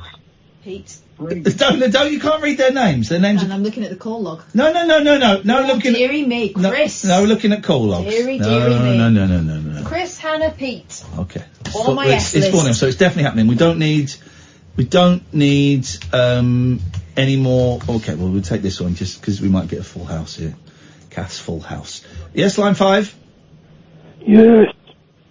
Have you called in previously using a different voice? Yes. No. Okay, well, I believe you, sir. Everyone's just phoning up to say, yeah. Hello, line 2. Je suis très très désolé, Kat. Oui. En français! Espèce de merde. No more calls. We got it. That's like 12 out of 5 people said yes. That's happening after midnight. We might as well. It's nice to have a bit of positivity on the radio. People phoning up and saying yes. Hello, line 1. Jawohl. Ja. Oui. Definitely yes. Thank you very much indeed. That's also educational because he did that in Japanese and Polish. We've got enough calls now for the yes or no. So let me just line 1, yes. Yeah, go on then. Okay, thank you. Shut your face. Okay, well, that's rude. That's Yeah, it is. No. Well, I hope that you get hauled over the coals on Twitter. Hauled over the coals? Hauled over the coals. I have to get a big hoist. Yeah, very big one. Yeah, huge actually. For my sass. For your ass. I hope, because I get hauled over the coals when I'm perceived as being rude to the callers, which I never am. Yeah, but they deserve it in this case. I'm a very patient woman. Line 3? I think you shouldn't. I think she's your friend and she's your colleague and you should give her a break. Yes. Okay, well. Finally sense. We've got 15 calls saying yes. I didn't count 15. We've got 1 saying no. And that one is from, would I be correct? Would I be correct, madam? Are you a Sagittarius? No. A Taurus? No. A Libra? No. You hesitated then, you're a You've Leo. got another 8 left. I'm not. Okay, well, are you a loser? Yes, I think you are. Thank you very much Rude. indeed. Thank you. Not rude. Ad accurate. hominem attacks. I'm bisexual. I can't do ad hominem attacks. They're my people. The ad hominems. Brainy homos. Do you get it? God. Ad hominons. And I can say brainy homos because I'm bisexual. So I'm actually. You're not a homo. Homos hate that. Oh God, do I get in trouble? Yeah. I'm completely gay, so I can say what I want. Oh. Completely gay. Hello, line 1. I'm completely gay. I've changed my mind and I'm saying no. So you can't change your mind, mate. We've got to take your first answer. Why? Because it's Brexit Britain. We have to. We can't go back to the polls. You don't respect democracy. We cannot. Hello, line 2. Mrs. Haley, I want to speak to Haley, please. Speak to Haley. Yeah. Who's Haley? The producer girl. Are you a producer? Do you want to speak to the producer? You're on air, by the way. Do you? No. I want to speak to the producer just for. That's Katherine. Katherine's the producer. And I'm on air, so Marie, it's a bit tricky. Oh, okay, cool. Sorry, I didn't realise it was that late. Sorry, babe. Haley, is that you? No. Haley doesn't work on this show. So you're Katherine. Yeah. Am I on air? I don't want to be on air. Well, we're on air. We're taking calls straight to air. I've told you you're on air. We're taking calls straight to air. I'll be quiet. You can talk to Katherine. Right, Katherine.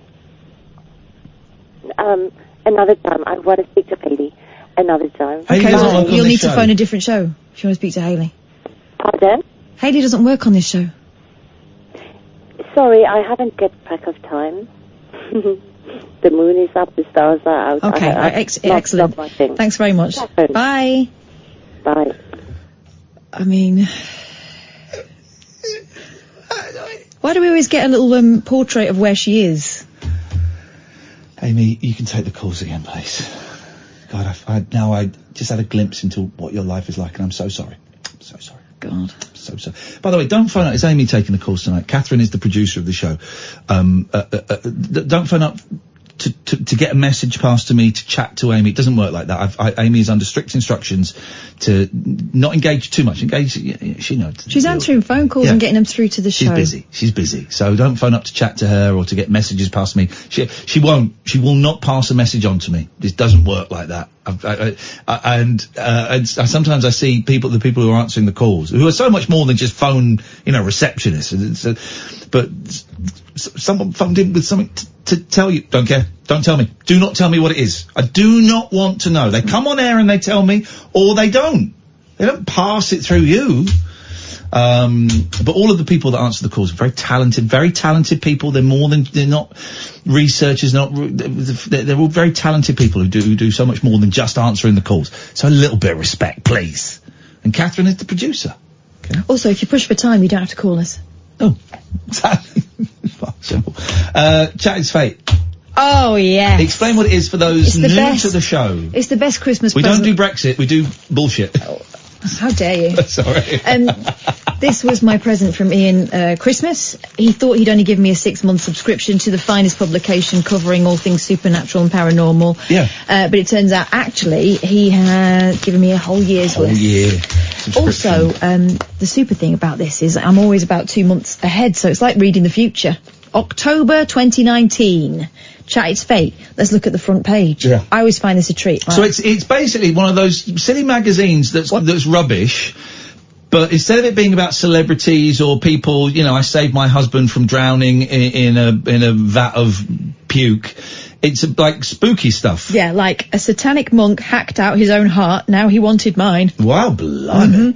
I climbed a mountain to reach my angel soulmate. Small writing, love never dies. My favourite parts of this are the little highlighted subtitles. The best psychic advice, ghosts work in our shop. Create a wand for your Halloween spells. Okay. Well, a wand is am I correct in thinking a wand is made out of hazel stick? I think you can make it out of I'm going by Harry Potter. They make it out of various things. I don't think they do, actually. Yeah. The wand is hazel stick from the hazelwood tree. That's where we get the term witch hazel from. So it's a very mystical. This is not even bullshine. This is truth. Very mystical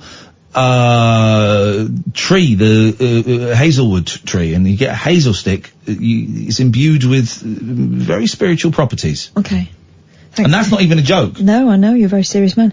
Vanishing footprints led me to death. Sounded sarcastic. I banished my enemy, and so can you. Oh, magic. Okay. Discover if love is on the cards. Is there anything in there about getting rid of an ingrowing hair in your neck that you've had for the last 3 months? Because it's really getting on my nerves. Let me have a look. Does your child have psychic Thought I could get it out today. Was the beast of Gavorden a werewolf? The horrible truth about goblins? The truth about goblins, mind. Goblin. Imagine Goblin. Haunted Britain, Oxford Castle. Just imagine, dear listener, imagine, some of you might be at home now, Goblin. Imagine Goblin. Just think about Goblin for a minute. Thinking about Goblin, Katherine? Always. I'm thinking about Goblin. A reader's dog came back. You don't hear much about Goblin these days, do you? No. You don't I wonder if it's gone out of fashion. I wonder. More brownies now. I used to like stories of Goblin. Okay. Goblin. Yeah. Keep Britain Goblin. Brexit means Goblin. Stop it. Dressed to kill your incredible Halloween costumes. Okay, well that's not really spooky. That's silly. I find it quite spooky. Well, it's silly. Whenever I open the door, ooh, gosh, look at you. In America. Hellfire Caves. Trapped in the Hellfire Caves. That's where we went. We did. That's where we went. We went there last week. Now that is an uncanny coincidence. Hang on a minute.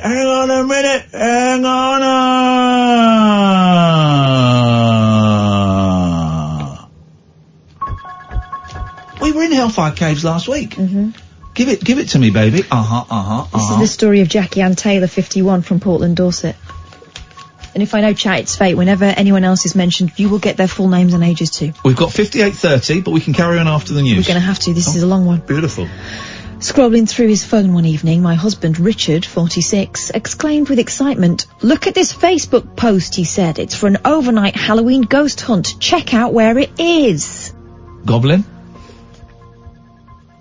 As I read the information, a shiver went down my spine. Years ago, my parents had taken me to the same spot, the Hellfire Caves in West Wickham, Buckinghamshire. Well, we were there the other week. We had a coffee. It was very nice, very pleasant. It was a little spooky in places. Oh, well, I mean, the price was spooky. The price made me shit myself. There we go. That's the line. That's the line. Excellent. I was 10 years old and it had been my first spooky experience. I'd spent the day at an eerie man-made labyrinth of caves which stretch underground for a third of a mile. I'd never forgotten the creepy thrill I'd experienced as I explored the dank caverns. "I visited that place years ago," I gasped. "I really want to go back. Yes. We have to go on that ghost hunt." Yes. Overnight vigil. Richard wasn't so sure. He's a pussy. He can hear and see spirit, but it scares him. Okay. Maybe Even not so, pussy. Even so, I managed to convince him an overnight vigil would be good fun. Finally, the big night was upon us. We arrived at the caves at 7:30 p.m. after an hour-long car journey. That's very specific data. Yeah. From Dorset? More numbers. There were... She's from Portland, Dorset, yeah. Yeah, well, these stats don't add up. That's further than an hour away from Dorset. Okay, already. All right, okay. There were 20 other people on the hunt, and it was October, so the sun had already set and night had fallen. As we headed into the darkness, Richard held my hand. I like Richard. I feel bad for saying Richard may or may not have been a pussy. Mean about He's Richard. actually, he's a gentleman. Richard, 46, is a dude. Same age as me!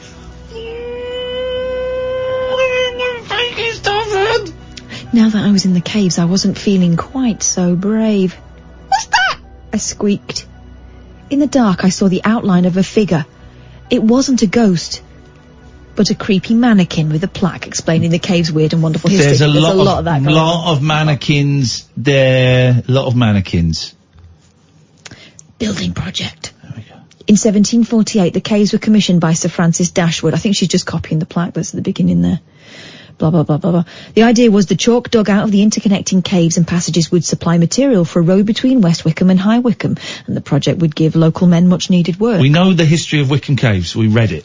However, you made us read it. After the work had finished, the caves were used by Dashwood and his friends as a meeting point. They dressed a monkey up as a hooker and let it go wild, and they all had sex with it. That's not quite the story. It's the story I'm telling. I'll tell you more after this. No, it's 58:30. You totally ballsed it up. I'll tell Don't you just be more. silent for 20... Stop. Don't speak slowly Stop now ruining for it. 20 Stop seconds. ruining it. The notorious That was shock. Hellfire Club. Of which more? Never! In about 7 minutes I wipe my dog's bums. after this. My name is Khan. The Late Night Alternative with Iain Lee on Talk Radio. We have ways of making you talk.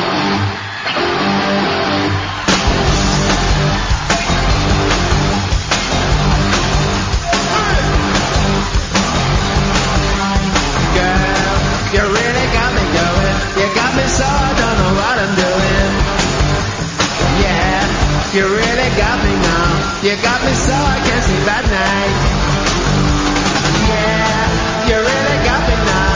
You got me so I don't know what I'm doing. Oh yeah, you really got me now. You got me so I can't sleep at night. You really got me. You really got me. You really got me. Don't ever set me free. I always wanna be by your side. Yeah, girl, you really got me now. You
can't. Oh, for God's sake, stop it.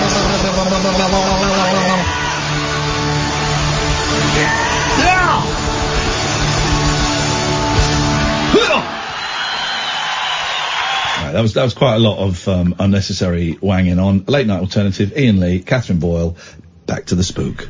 More unnecessary wanging on to follow.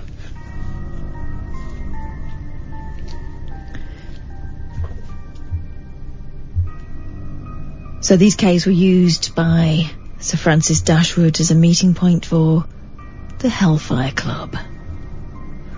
I can't actually see them. Have I made it too dark? Yes. Here we go. Oh. I mean, it's still dark, but now it's red. Can you just can you put the... Don't know how to put the lighting back. Hang on. If I just do... All right. Hang on. I can't see. The touch screen isn't working, sorry. Right. We could be stuck in a dark... There we go.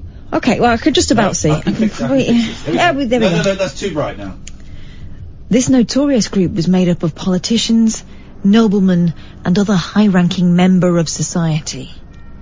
The club's motto was "Fais ce que voudras," which translates as "Do what thou wilt." Do what thou want, what thou wilt, not want, wilt. Do what thou wilt. Oh, I saw I saw someone who I think is either dead or is a really famous actor today.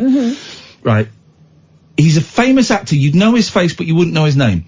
In like old-fashioned British sitcoms, right? So I need someone to tweet pictures of him, right? And I'll tell you if it's right or wrong. So old British sitcoms, plays an old man, moustache, bald on top, but sort of long hair at the sides, and round glasses. So what plays an old man? Well, you are. So can people tweet me pictures of old men whose names you don't know, but you'd recognise from British sitcoms? Please don't bite your nails, Katherine. And a listener, actually. He's bald on top, but got long hair, sort of hair at the sides, glasses and a droopy moustache. I actually Googled English actors with a droopy moustache. It's not, Richard, is it? Because he's passed away. Well, no, because it doesn't fit the description. Yes, it does. It sounds just like Richard. It doesn't fit the description. All right, carry on. The notorious group was made up of politicians, noblemen, and other high-ranking member of society. The club's motto was "Fais ce que voudras," which translates as "Do what thou wilt." And this sets the scene for some of their truly debauched activities. I think I found him. I think I found him. Now, is this guy dead? The dad from Bread. Who was the dad from Bread? I can't even picture him. You will see him and you go, oh, him. This guy today looked like the dad from Bread, but or maybe he was Grandad. Well, the dad from Bread had a full head of hair. All right, maybe he's the Grandad then, like I just said. Do you want to do the spooky story or not? I really do. Okay, well then find the Grandad from Bread. Let me Google. Grandad from Bread. Here we go. Oh, aye, that fella. Right. So what is his name? Kenneth Waller. Is he dead? Yes, died in 2000. Well, I saw a ghost today then. Carry on. By the way, I've only just made peace with the fact that Grandad only has one D in the middle. I know, I don't feel right. It doesn't make sense because it's grandfather, right? Grandmother, grandma. And as a kid, I would always write granddad. And I was thinking about this a lot at the weekend. Granddad. And then I thought, oh, it's granddad, isn't it? It's not granddad. And it should be. And I think that is really interesting points. I'm so sorry. Please, carry on. Hellfire Caves. Katherine, we'll come to you on the phones in a minute, I promise. The Hellfire Club met regularly during the 1950s. Is this just the history of the Hellfire Club and dressing up a monkey as a prostitute and having sex with it? Well, I don't know. We're going to find out. Well, I've only just opened this. Okay, but thing is, that stuff... I don't have psychic powers. That stuff's boring. I didn't even want to read those plaques when we went to this place last week. No, I know. I do have psychic powers, and I'm getting the vibe that this is going to be rubbish. The Hellfire Club met regularly during the 1750s and 1760s to hold satanic rituals, orgies and sacrifices. And sex with a monkey dressed up as a prosy. Explained Charles. There's an asterisk. Why? This is weird. Sorry, I'm so sorry. This is disrespectful. Kathy, right, has just tweeted me. She's tweeted... Right, get this, right, this is nuts. It's like Uri Geller, but actually something happened. Katherine, please look at me. Yeah, what? Kathy has tweeted me. Yes. I was just looking up Grandad from Bread when you described him. Oh. That is nuts, right? Oh. That is not... Alright, continue. Ooh. Okay. I'm going to be quiet now. I'm being quiet. In fact, turn my microphone off so I can't even describe... Not while I'm talking, Amy. A bit of respect. Yes, turn it off when I give you the signal so that I can't interrupt. That was your signal. Well done. Here we go. The Hellfire Club met regularly during the 1750s and 1760s to hold satanic rituals, orgies and sacrifices, explained Charles, asterisk. I don't know why it's not followed up at any point in the rest of this. I'm guessing it's because it's not really called Charles, who was leading the ghost hunt. Since then, visitors have reported hearing chanting, being touched by invisible hands, and seeing various ghostly apparitions. My heart was pounding, and I gripped my husband's hand tighter. Even though it was scary, it was also exciting. If nothing happens at the end of this story, you're fired. I don't know what's going to happen. You said let's read this, let's read it. And also, you do not have the power to fire me. I have the power to write an email to Denny Morris. Yeah. And I can probably work out Rupert Murdoch's email. Yeah, and then I'll get an email going, is Ian all right? And I'll say, no, ignore him. Okay. My heart was pounding and I gripped my husband's hand tighter. Even though it was scary, it was also exciting. Our group walked down to the bottom of the caves as far as you could go. The inner temple was where the Hellfire Club held their rituals. And by the way, you can hire it out for discos and parties.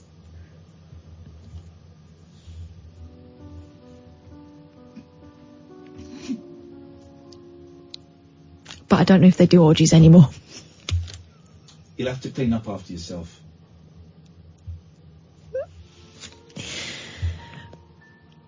Situated directly below St Lawrence's Church, which stands on top of West Wickham Hill, both were built by Dashwood to represent heaven and hell respectively.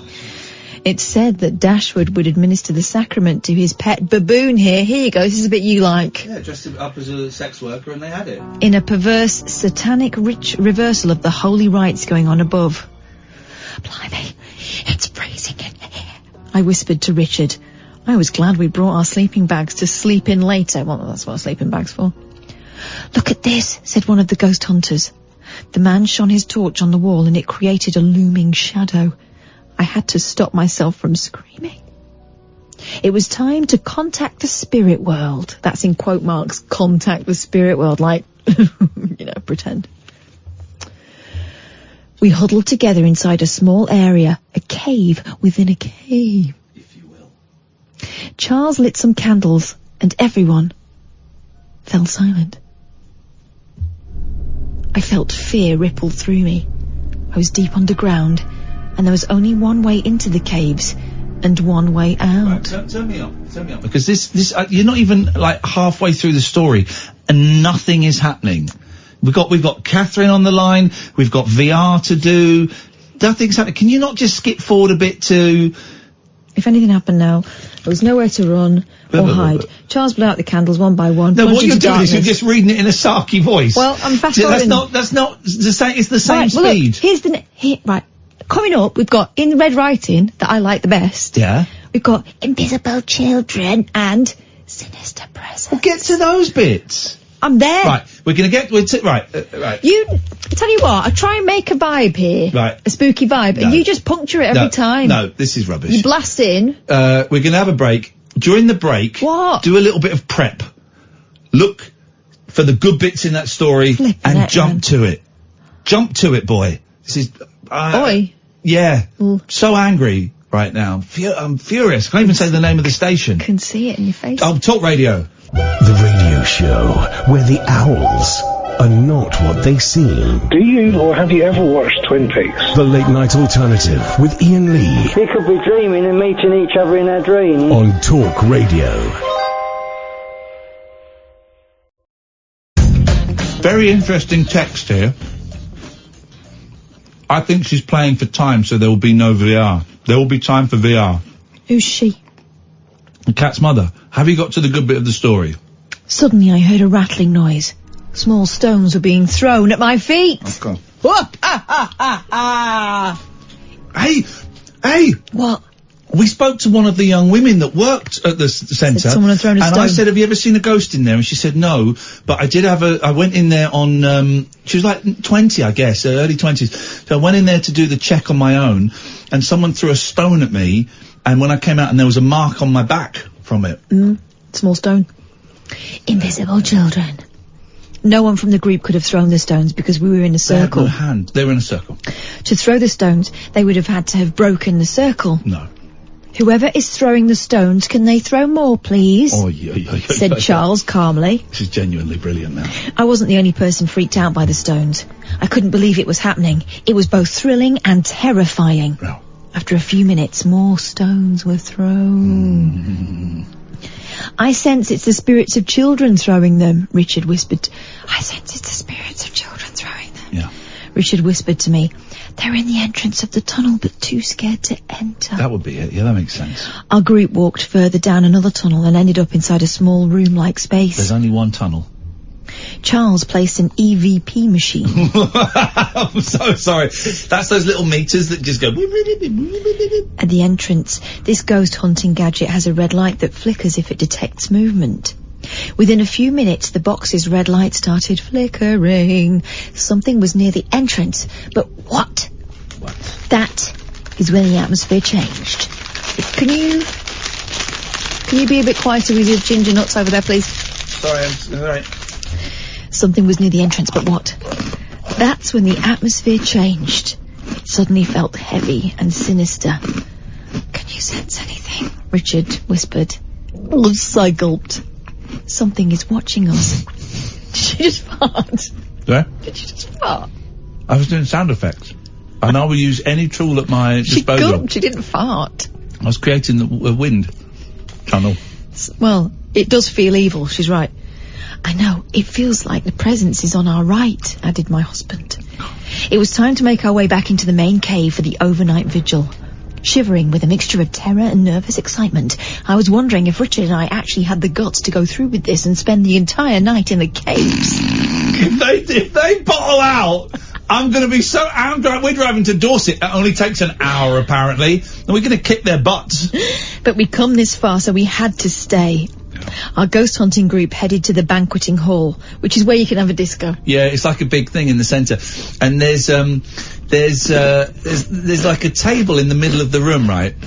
And my son went, Daddy, how old do you reckon this table is? I went, about 10, 15 years. It was just it's like a plastic one from B&Q. It really was. I still had a strong feeling that we weren't alone. No, there were 20 of you there. 20 numpties. The evil presence had followed us all the way from the small room into this much larger and more open space. I feel like I'm being watched, I said quietly to Richard. Voyeurs. As we unrolled our sleeping bags. Here we go. Here we go. Now we got it. Swingers. It's a man, I think, said Richard, and he's not happy. He's instructing me to make love to you from behind. Tell him to go away. I shivered. Sinister presence. I pulled my sleeping bag over my head and tried to get comfortable, but it was impossible. It was dark, cold. It is cold in there. And I was frightened. Amazingly, the other ghost hunters soon dropped off to sleep, but Richard and I were still wide awake. There's only one way. It's nature's sleeping pill. Can you hear growling? My husband asked me. Do you hear what I hear? I hear growling every now and again from your chair. Oh, come on. That's unnecessary. It's true. Where's Maybe true, but it's unnecessary. Where's it coming from? I wondered, more scared than ever. Richard then pointed to one of the entrances. I couldn't hear anything, but that feeling of being watched, of being stalked, was still worryingly present. Turn the page. Does it carry on the next page? Over the page! No, stop. Stop. We're done. We're done. We're nearly there. No, we're not. Oh, come on. We're not. We're not even halfway. I can see the word prostitute. Get to that bit. Satanic monks. Satanic ginger nuts. So nothing's happened, and nothing. Here's my prediction for this story: nothing will happen. You are totally playing VR in a minute. For the rest of the night, I kept checking my watch, too scared to sleep. Time passed so slowly. Finally, it was morning, and the hunt was over. Right, that's it. That's Wait. Back home, I looked up the information about the cave's ghosts. Oh no, so nothing happened, and now she's googling stuff. I discovered that Paul Whitehead, a steward of the club, is said to haunt the caves. Okay, no, that's done. We're done. His job to arrange the club's entertainment. Well, absolute waste of our time. Absolute waste of everyone's time. Put the magazine down. I'm cancelling the subscription. No. Sorry about that, Catherine. Forget that. Stop chewing biscuits. Catherine, away you go. I apologise to the listeners for that. That was awful. It was awful. No, that's fine. I literally was phoning up to tell you two things anyway. That we've been there. There's nothing in that story, and don't carry on reading it. Several times. Yeah. And the only thing we've actually got from there is a picture of me in the long hallway that goes from the beginning down to the first circle. Yeah. With a faint outline of a figure behind me.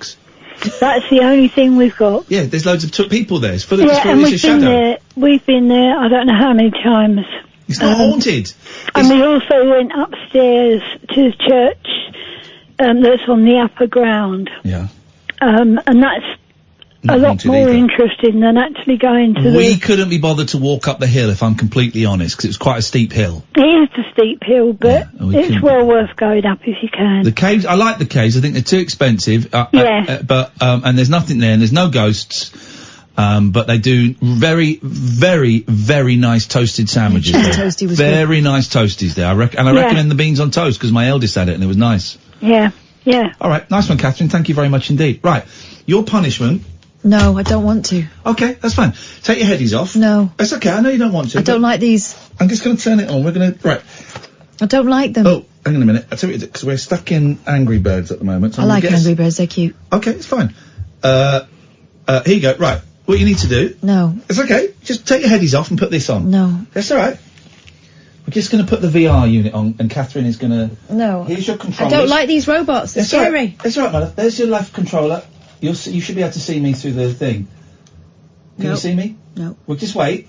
What can you see? 3 dots. Right, it's booting up. Oh, there you are. Right, can you see me? Could you take these controllers? Guardian not found. Yeah, okay, you're going to create a Guardian. Flipping it, man. Take these controllers. And then it's all there. There we go. Take these controllers, and you're going to create, tell you what, stand up. Stand up. Don't pretend you can't hear me. Stand up. Right. Now, create Guardian. Then it's going to want you to spray on the floor. So just spray all around the edge of the floor. It's going to say it's too small, but don't worry about that. That's fine.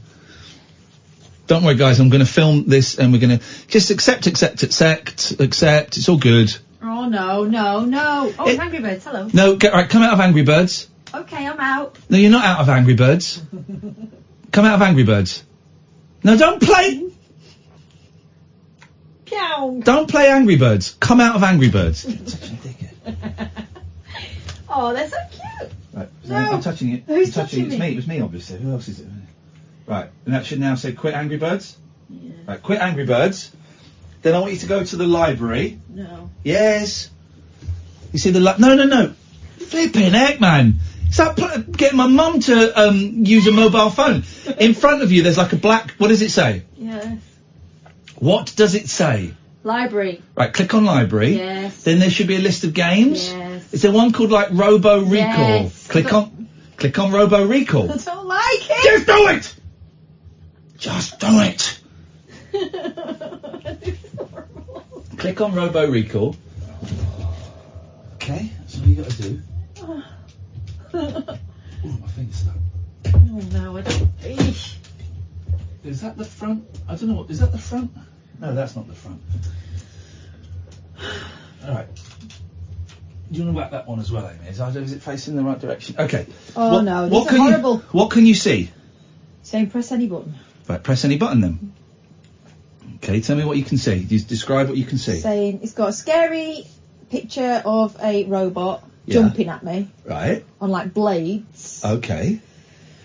and it says play or settings. Say play, and then you're going to go to a new load state, which will be like, so play, Yeah. and then a new one. Is it 4? 5. 5, okay. Alright, and just... Oh, no.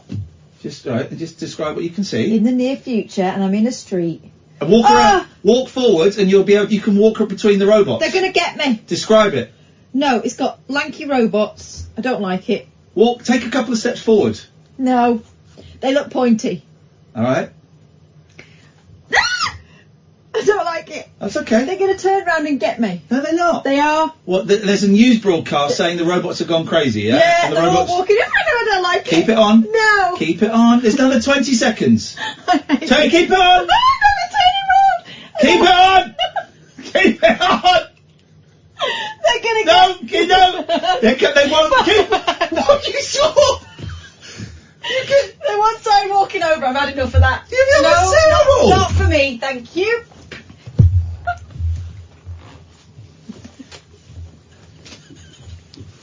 Didn't even get to the scary bit. I did. Don't like No, it. you didn't get to the scary bit. They were going to turn. They were all lining up in front of me. There was like about They were 6 of watching them. the telly? Yeah, and they were getting ideas. That is not workplace bullying, Roger. So you can stop that for starters. My heart is beating too fast. Well, that makes you feel alive, right? No. I feel frightened in a place where I should feel safe. This is a safe. I would never get you, Roger. You can pack that in as soon as you like. Horrible. I would never put you in a dangerous situation. Those robots weren't real. They were thinking about getting me. You very nearly said the F word. I know. Because one started walking round the side and I couldn't keep my eye on them. But you could have turned your head and seen them. No. Those robots are not real. They're not real robots. No. Right? Spindly, evil-looking things. What was that game called? Robot Revenge or something. Robo Recall. I think it's called Robo Recall. No, thank you. Not for me. Give me a game where I can roll about in marshmallows with cute little... I mean, those Angry Birds, they were cute. They weren't... Despite what they say Angry Birds, they're not angry. They're cute. I can get... There are games... I'm just going to tweet that video footage of you... Oh, no, come on now. Watching... Here's video, Flipping Kath watching the opening titles of hashtag Robo Recall. Horrible. Okay. There are games that I could give you access to that play... where you just go for like a nice walk and stuff, All but right. you have to earn that. You have to earn I don't know whether I want to play this game with you. This Okay, Barbie and thing. here's what we're going to do. We're going to play a trail. No, we've just done some ads, but that's the way it goes sometimes. We're going to play a trail, we'll come back, we're going to do call straight to air, because for some reason there's now a very negative vibe in the studio, and I don't like Because you invited a load of killer robots in. Well, but they're not real, They're mate. in there. I've seen them. Okay, she's actually gone nuts. This is Talk Radio. The wild man of late night radio. The Late Night Alternative with Iain Lee on Talk Radio. We're chewing on biscuits. This is terrible. Right, I've just put the video up at Iain Lee if you want to see it. Katherine playing Robo Recall. It is actually quite scary. VR is weird, man. It's so much better than 3D. 3D, I think, is a gimmick. VR, I think there's something in it. You can hook it up. You're watching yourself. Have we got to the bit where you nearly say the F word? Yeah. I've got Netflix on there and Amazon Prime. So you can lay in bed and it's like you're looking at a massive cinema screen. Oh. And you can watch like movie and stuff like that. You can watch movie and stuff. Gosh, I want to watch movie. Oh, boily. Lovely. Obviously not scary movie. That's too scary. Didn't like it. You didn't enjoy it? No, killer robots are not for me. Okay. I could tell the vibe was shifting, you see. It's my survival instincts kicking in. That's what happened there. Okay, here's what I want to do. The next live show we're doing. I've been emailing the Bill Murray about our date in Christmas. They've not got back. Twice I've emailed them, and they've not got back, which makes me suspicious. So we'll see. Hopefully we're doing a couple of Christmas shows at the Bill Murray. The next one is in Brighton. But I'd like to do a show where we do a rabbit hole, but we have someone just wearing the VR for the whole thing, just like in their own little world, kind of like Bez, right? Like our Bez. Mm-hmm. Except less of a rude a-hole. I do not like that man. And we just have like our own little Bez in the corner, just wigging out on VR. And every now and then you'd hear, "Ooh, good one," or "Oh, you bugger," or stuff like that while we're doing it. I think it'd be nice. Oh yeah. If we have any volunteers for that, then we're very up for it. We're going to take calls straight to air for the last 25 minutes of the show before Daryl Morris comes in. Let's go to line one. One, you're on the wireless. Rabbit hole. I'd like to speak when I get a chance to speak to Iain now. You're on the radio now. Could you turn your radio off, please? Sorry? It's okay. You're on the radio now. There's a delay, so if you could turn your radio off, that would be great. Thank you. I'll turn it off, yeah. Thank you. Okay, thank you. Well, we're doing it. I think it'll be nice. Okay. If we have any volunteers for that, then... No, they've hung up. And now I suspect they're going to turn the radio off, which is fine. This is fine. This is how these things happen. So we'll try again. 0344 499 1000. Call straight to air. I know this is new for a lot of people. On a show where we don't do Brexit, 3 hours a night. We do not do Brexit. You can phone up.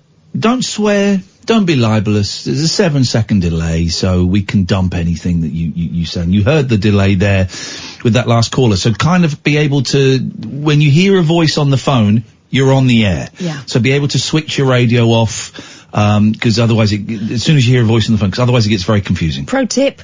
Turn it off before you ring. Well, yeah, but I get why people might not want to do that, because they can't hear anything. They can't hear the show. They don't know if it's coming close to them. It's a load of nonsense anyway. It is. You're not missing anything. It is absolute rubbish, if I'm completely honest. But 0344 499 1000. And this is why I love you, Catherine Boyle, because you're such a good sport. I know you were scared about doing that, and you did it. Didn't like it. You didn't do it to the end. But I like the fact that you had every right to refuse. It was thoroughly unpleasant. It's horrible. It is horrible, isn't it? Yeah. It's horrible. Like they're really tall and they line up in front of you and you just know they're going to turn around and get you. And then at the moment where I whipped the headset off, one of them on the end started turning round. Yeah. I thought, oh no, balls to this. In real life, I'd have legged it. There's another game where Darth Vader's in it. It turns out he's very short in real life. He's shorter than me. I'd still cack my pants. I'll find some I've got Angry Birds on there. Yeah. I've got Fruit Ninja. Yeah. And I'll find a couple I've got Rec Room, which I've not played yet, which I think you can play like tennis and stuff like that. So there are a couple of games where you just go for like a walk up a hill. Yeah. I'll download those for when I lend it to you next week. Okay. I'll play anything as long as it's not things jumping on me. Okay. I will get some nice games. I played one game and I got today with Patrick Stewart, I don't know why he popped round. He's in the game, and I got terribly motion sick, and I had to stop it. The ones where you unless you've got like a massive room where you can walk around, you have to press a button and it jumps you to the spot where you're pointing to, and that makes me feel ill. Do you think that this is the way that gaming's going to go, or do you think this is just a little experiment and it's... No. I tell you what I think this is. I think it's more than a gimmick. I think it was not the way gaming is going to go. I think it's a nice little side avenue. I think it is like it's going to be a console in its own, as you've got PlayStation, you've got Xbox, and you've got VR. I think it's going to be a third, fourth way. Shopping centre near me, they've got like a whole... It's like a shop, but I guess it's an arcade, and you can go in there and do VR games. Yeah. They charge a fortune. They charge a fortune. See, the thing is, we'll get geeky for a bit. This is the Oculus Quest, which is self-contained, right? I bought this. This isn't, doing an advert or anything. But then there's the next model up, the Rift, which has more games for it, but then you've got to have a powerful PC. Right. So today in my head I'm going, well, maybe I'll get the next one up. Then I've got to buy a PC. Suddenly I've spent $2,000 in my head, and I had to talk myself off of the edge. There's loads of other ones as well. PlayStation do one. I think Samsung, HTC do. So there's all these different ones out there, so please don't think this is an advert for this. But VR gaming, I think, man, there's definitely something in it. And what's good about the new ones is you draw on the floor the boundary of your room. Where it's and as soon as you approach that, a grid appears in front of you. You know, it says, but you're about to walk into a wall. Divvy. 0344 499 1000 is the telephone number. If you want to give us a call, you're very welcome. Straight to air. Oh no, here's the one. Here's the one I wanted to do. Are you bright enough to pass this tricky English quiz? From dictionary definitions to homophones, excuse me. These 10 questions will put your knowledge to the test. I'm going to be great at this. This tricky English, to illustrate it, they've got a picture of a sexy teacher sat on her desk with her head in her hand because the questions are too hard for her. This tricky English quiz promises to put your knowledge to the test. To make things a little easier, the quiz creator has made each question multiple choice. Oh. So at least you have something to start with. Think you're bright enough to score full marks? Yes, I do actually. Then scroll down to take the test. Answers at the bottom. No cheating. Okay. Okay, so we're gonna do this. Pick the best synonym for incense, excuse me, I'm so sorry. Pick the best synonym for incense. Yep. Please, rile, Yep. remorse, opt. Oh, this A, B, C, D, E. A, B, C, D. Yeah. Okay. Okay, so question 1. Okay, I'm just going to write the numbers down And first. you pronounced the question. I pronounced it as it was written. No. Incense. No. Incense. It's incense. It's incense. You're, let's just say you are not pleasing me. Now pick the best synonym, synonym for beguile. Yep. Stray, increase, phase, lure,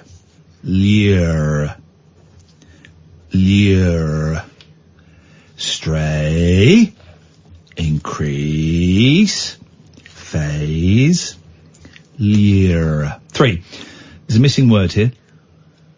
Sustained exhaustion is not a blank of passage. It's a mark of stupidity. Now, is it right, or right? Yep, got it. So you've got it without the spellings? Yep. So you've got it without the spellings? Yeah. Do you want to know the spellings? No, it's fine. What have you written? R-I-T-E. Is that right? Yeah. Is that right? Yeah. Is that right? Yeah. Are you sure that's right? Yeah. Is it the right? Mm-hmm. Do you remember when Ian Wright had his own TV show? You're right. Do you remember that? That was weird, wasn't it? Those days were weird. You said right. Okay, I'll put that down. Blank. Long walks on the beach are the supposed blank grail of a romantic evening. Holy. Holy. Yep. Holy. Yep. Holy. I get really embarrassed when adults say whooping cough. Why? Whooping, because it's whooping cough. Yes. Holy, H-O-L-Y, holy, H-O-L-E-Y, holy, W-H-O-L-L-Y, holly. For heaven's sake, I mean. Okay. Okay, number 5, halfway through. What is the correct spelling of the word analyze? A-N-A-L-I-Z-E. Well, that's Annalise from Neighbours. A-N-A-L-Y-Z-E, A-double-N. These are like questions for thickos. A-double-N-A-L-Y-Z-E, A-double-N-A-L-I-Z-E. So spell analyze. Okay. Okay. What is the correct spelling of cemetery? C-A-M-E-T-E-R-Y. C-E-M-A-T-A-R-Y. C-E-M-E-T-E-R-Y. C-E-M-E-T-A-R-Y. Or according to my grandma, symmetry. Let me read those call again. it the cemetery. The correct spelling of the word cemetery. C-A-M-E-T-E-R-Y. C-E-M-A-T-A-R-Y.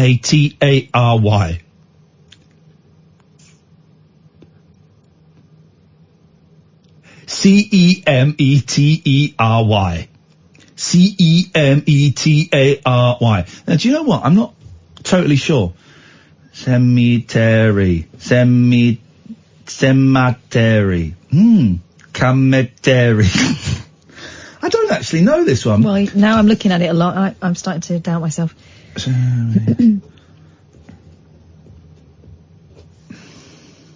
Okay, I'm not sure on that one. I'm not sure, so I'm not sure. Okay, number 7. Ooh! Ooh! Go on. Pick the best antonym for infirm. Antonym. Uh-huh.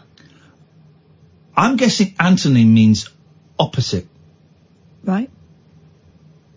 What do you think antonym means? Well, give me the options. Poor, brawny, frail, puny. Best antonym.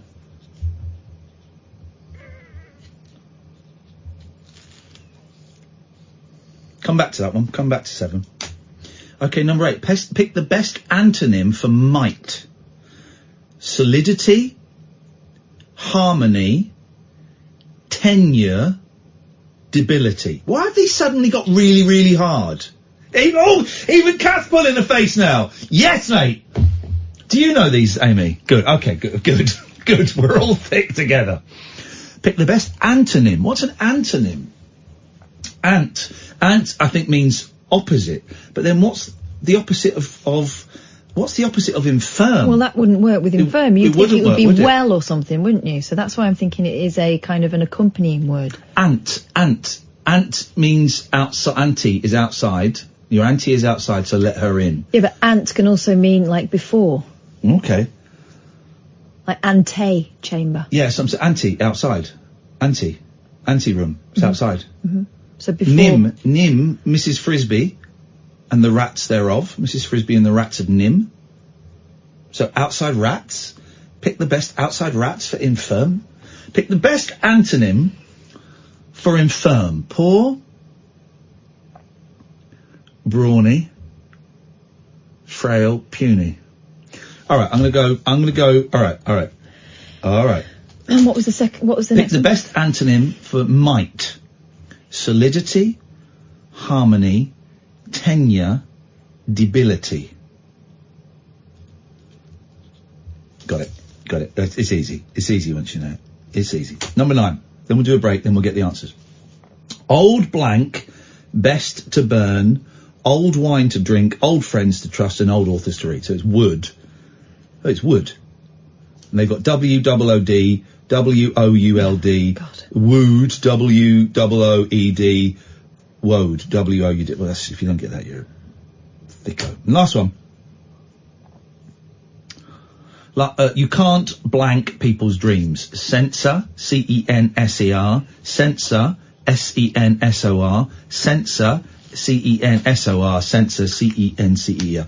Take a break, come back, and we'll find out exactly how many we got right.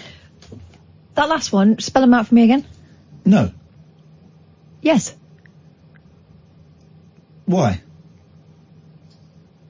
Because there's 2 possible answers, and I just want to check which one is within the realms of possibility. Time's up, I'm afraid. Oh, you. Moonlit musings from mums, madams, and meat packers. Oh, never mind, I must have misheard.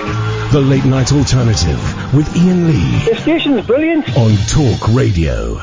All right, let's go through the answers. We'll get to antonym in a minute, but we've ballsed up massively here. Yeah. Right, where is the... I've seriously never heard that. It means the opposite of, as I said. Yeah. And you taught me out of, and that's No, my I didn't. fault. I gave you options. I didn't know so the either. answers are... B. Question 1, B, rile. Yeah.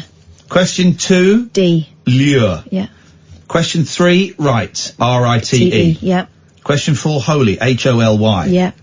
Question 5, analyse. Spell it. A-N-A-L-Y-S-E. Z-E. No. Yeah. Not in this country, mate. Excuse me, in this Is this an American test? Excuse me, in this Sorry, I don't recognise that. have you never seen the film Analyse This and the It's sequel American. Analyse That? It's American. Okay. But have you seen the film Analyse This or Analyse That? No. Okay. Well, then you're wrong. Don't recognise them. That's Analyse you're talking about. No. It's Yeah. American spelling, so I'm Which is correct. legitimate. American spelling is legitimate So in is this this? It's not. Yes, it is. Well, hang on a minute. That wasn't even one of the options. Well, I didn't see them. You didn't spell it It out. wasn't even one of the options. But you didn't spell it out. You said you didn't want to I hear didn't it. need to, Doesn't because I can count. spell it.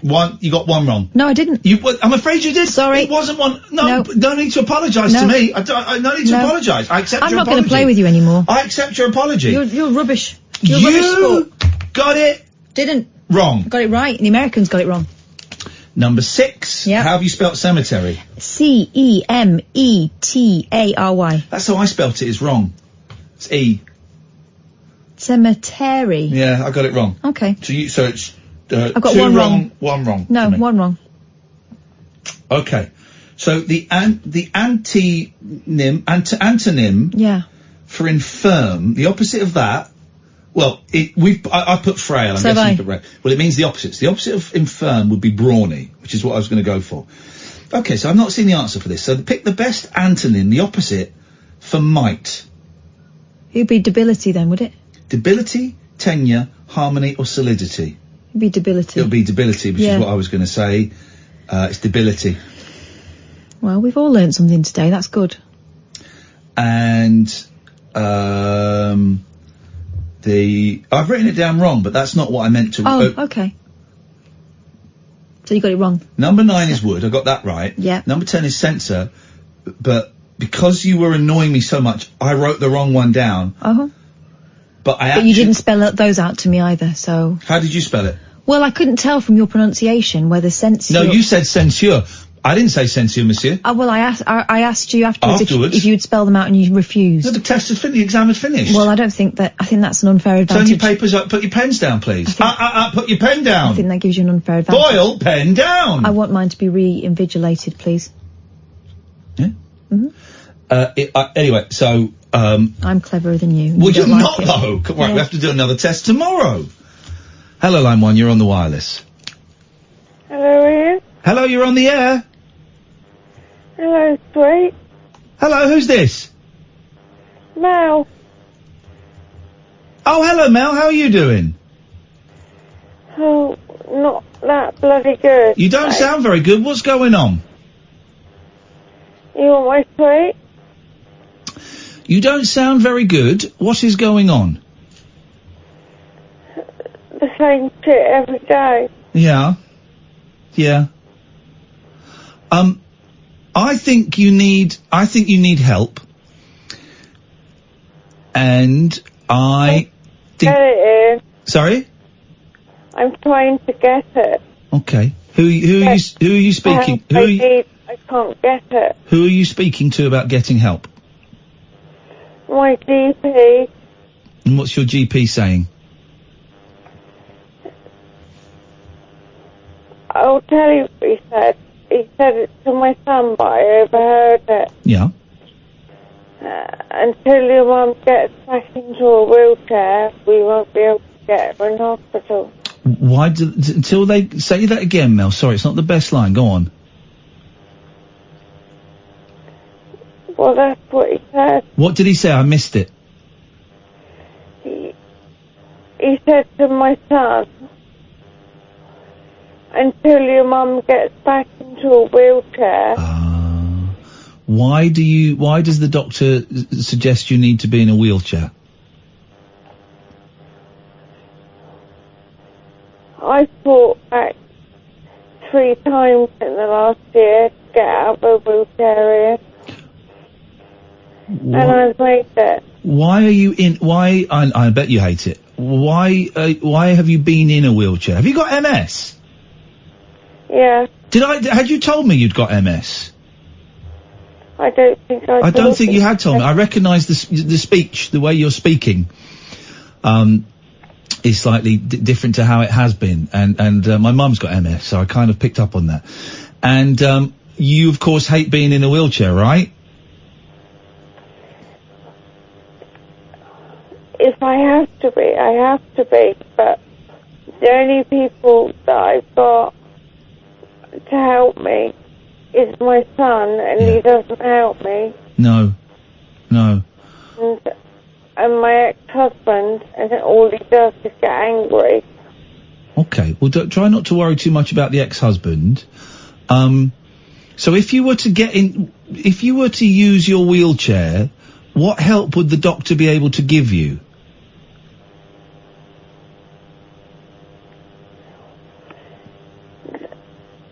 The truth of it is, Ian, I can't eat. You can't eat. Why can't you eat? Have you lost your appetite, or are you choking on your food?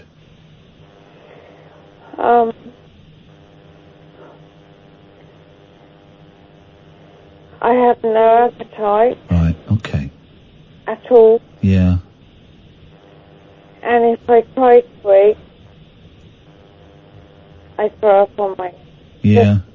Just said, I throw up. You're drinking water though, right? I'm drinking Coke. Okay, you're drinking liquids. That's the important thing. That's the main thing, right? How can I live like this, though? Well, you can't carry on living like that. You can't carry on living like that. You need to change something. Have you got a social worker or anything like that? Well, I had a adult services worker. Yeah. And they're only allowed to be on one case for 1 year. Oh, yeah. That is what he told me. And remind me of your living situation. Where are you don't need to know the street and the rest, but are you living in a house? Are you living... what kind of accommodation are you living in? I'm living in my room. Right.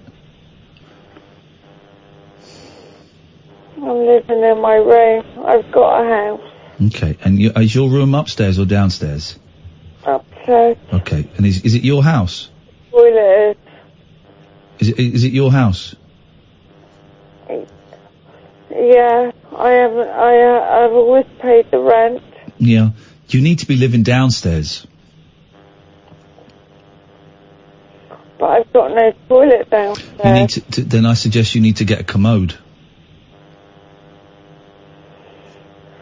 My mum, listen, I have to go in 60 seconds because the show is going to end and Daryl's going to take over. But my mum, her last couple of years of living in her house before she moved into sheltered accommodation, it was her living downstairs. I moved her bed downstairs. I got trapped taking her mattress downstairs. Trapped for half an hour. It was outrageous. I had to move her bed downstairs. I had to, we had a commode, we had all these kinds of things, because it was the only way she had any chance of having a life was being downstairs. Mel, listen, I have to go. Maybe you could give us a call tomorrow? Okay, that's right. Alright, listen, get some sleep, and we'll talk tomorrow. Maybe try and phone a little bit earlier. Would that be okay?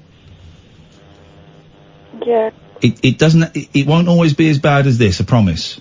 My anxiety. I know. Mel, I really have to go because it's going to go to the news. I will speak to you hopefully tomorrow, Mel. Thank you. Gosh, what a sobering call to end on. Thank you, Mel. Thank you, Amy. Thank you, Katherine. Daryl's up next. This is Talk Radio. We are Talk Radio.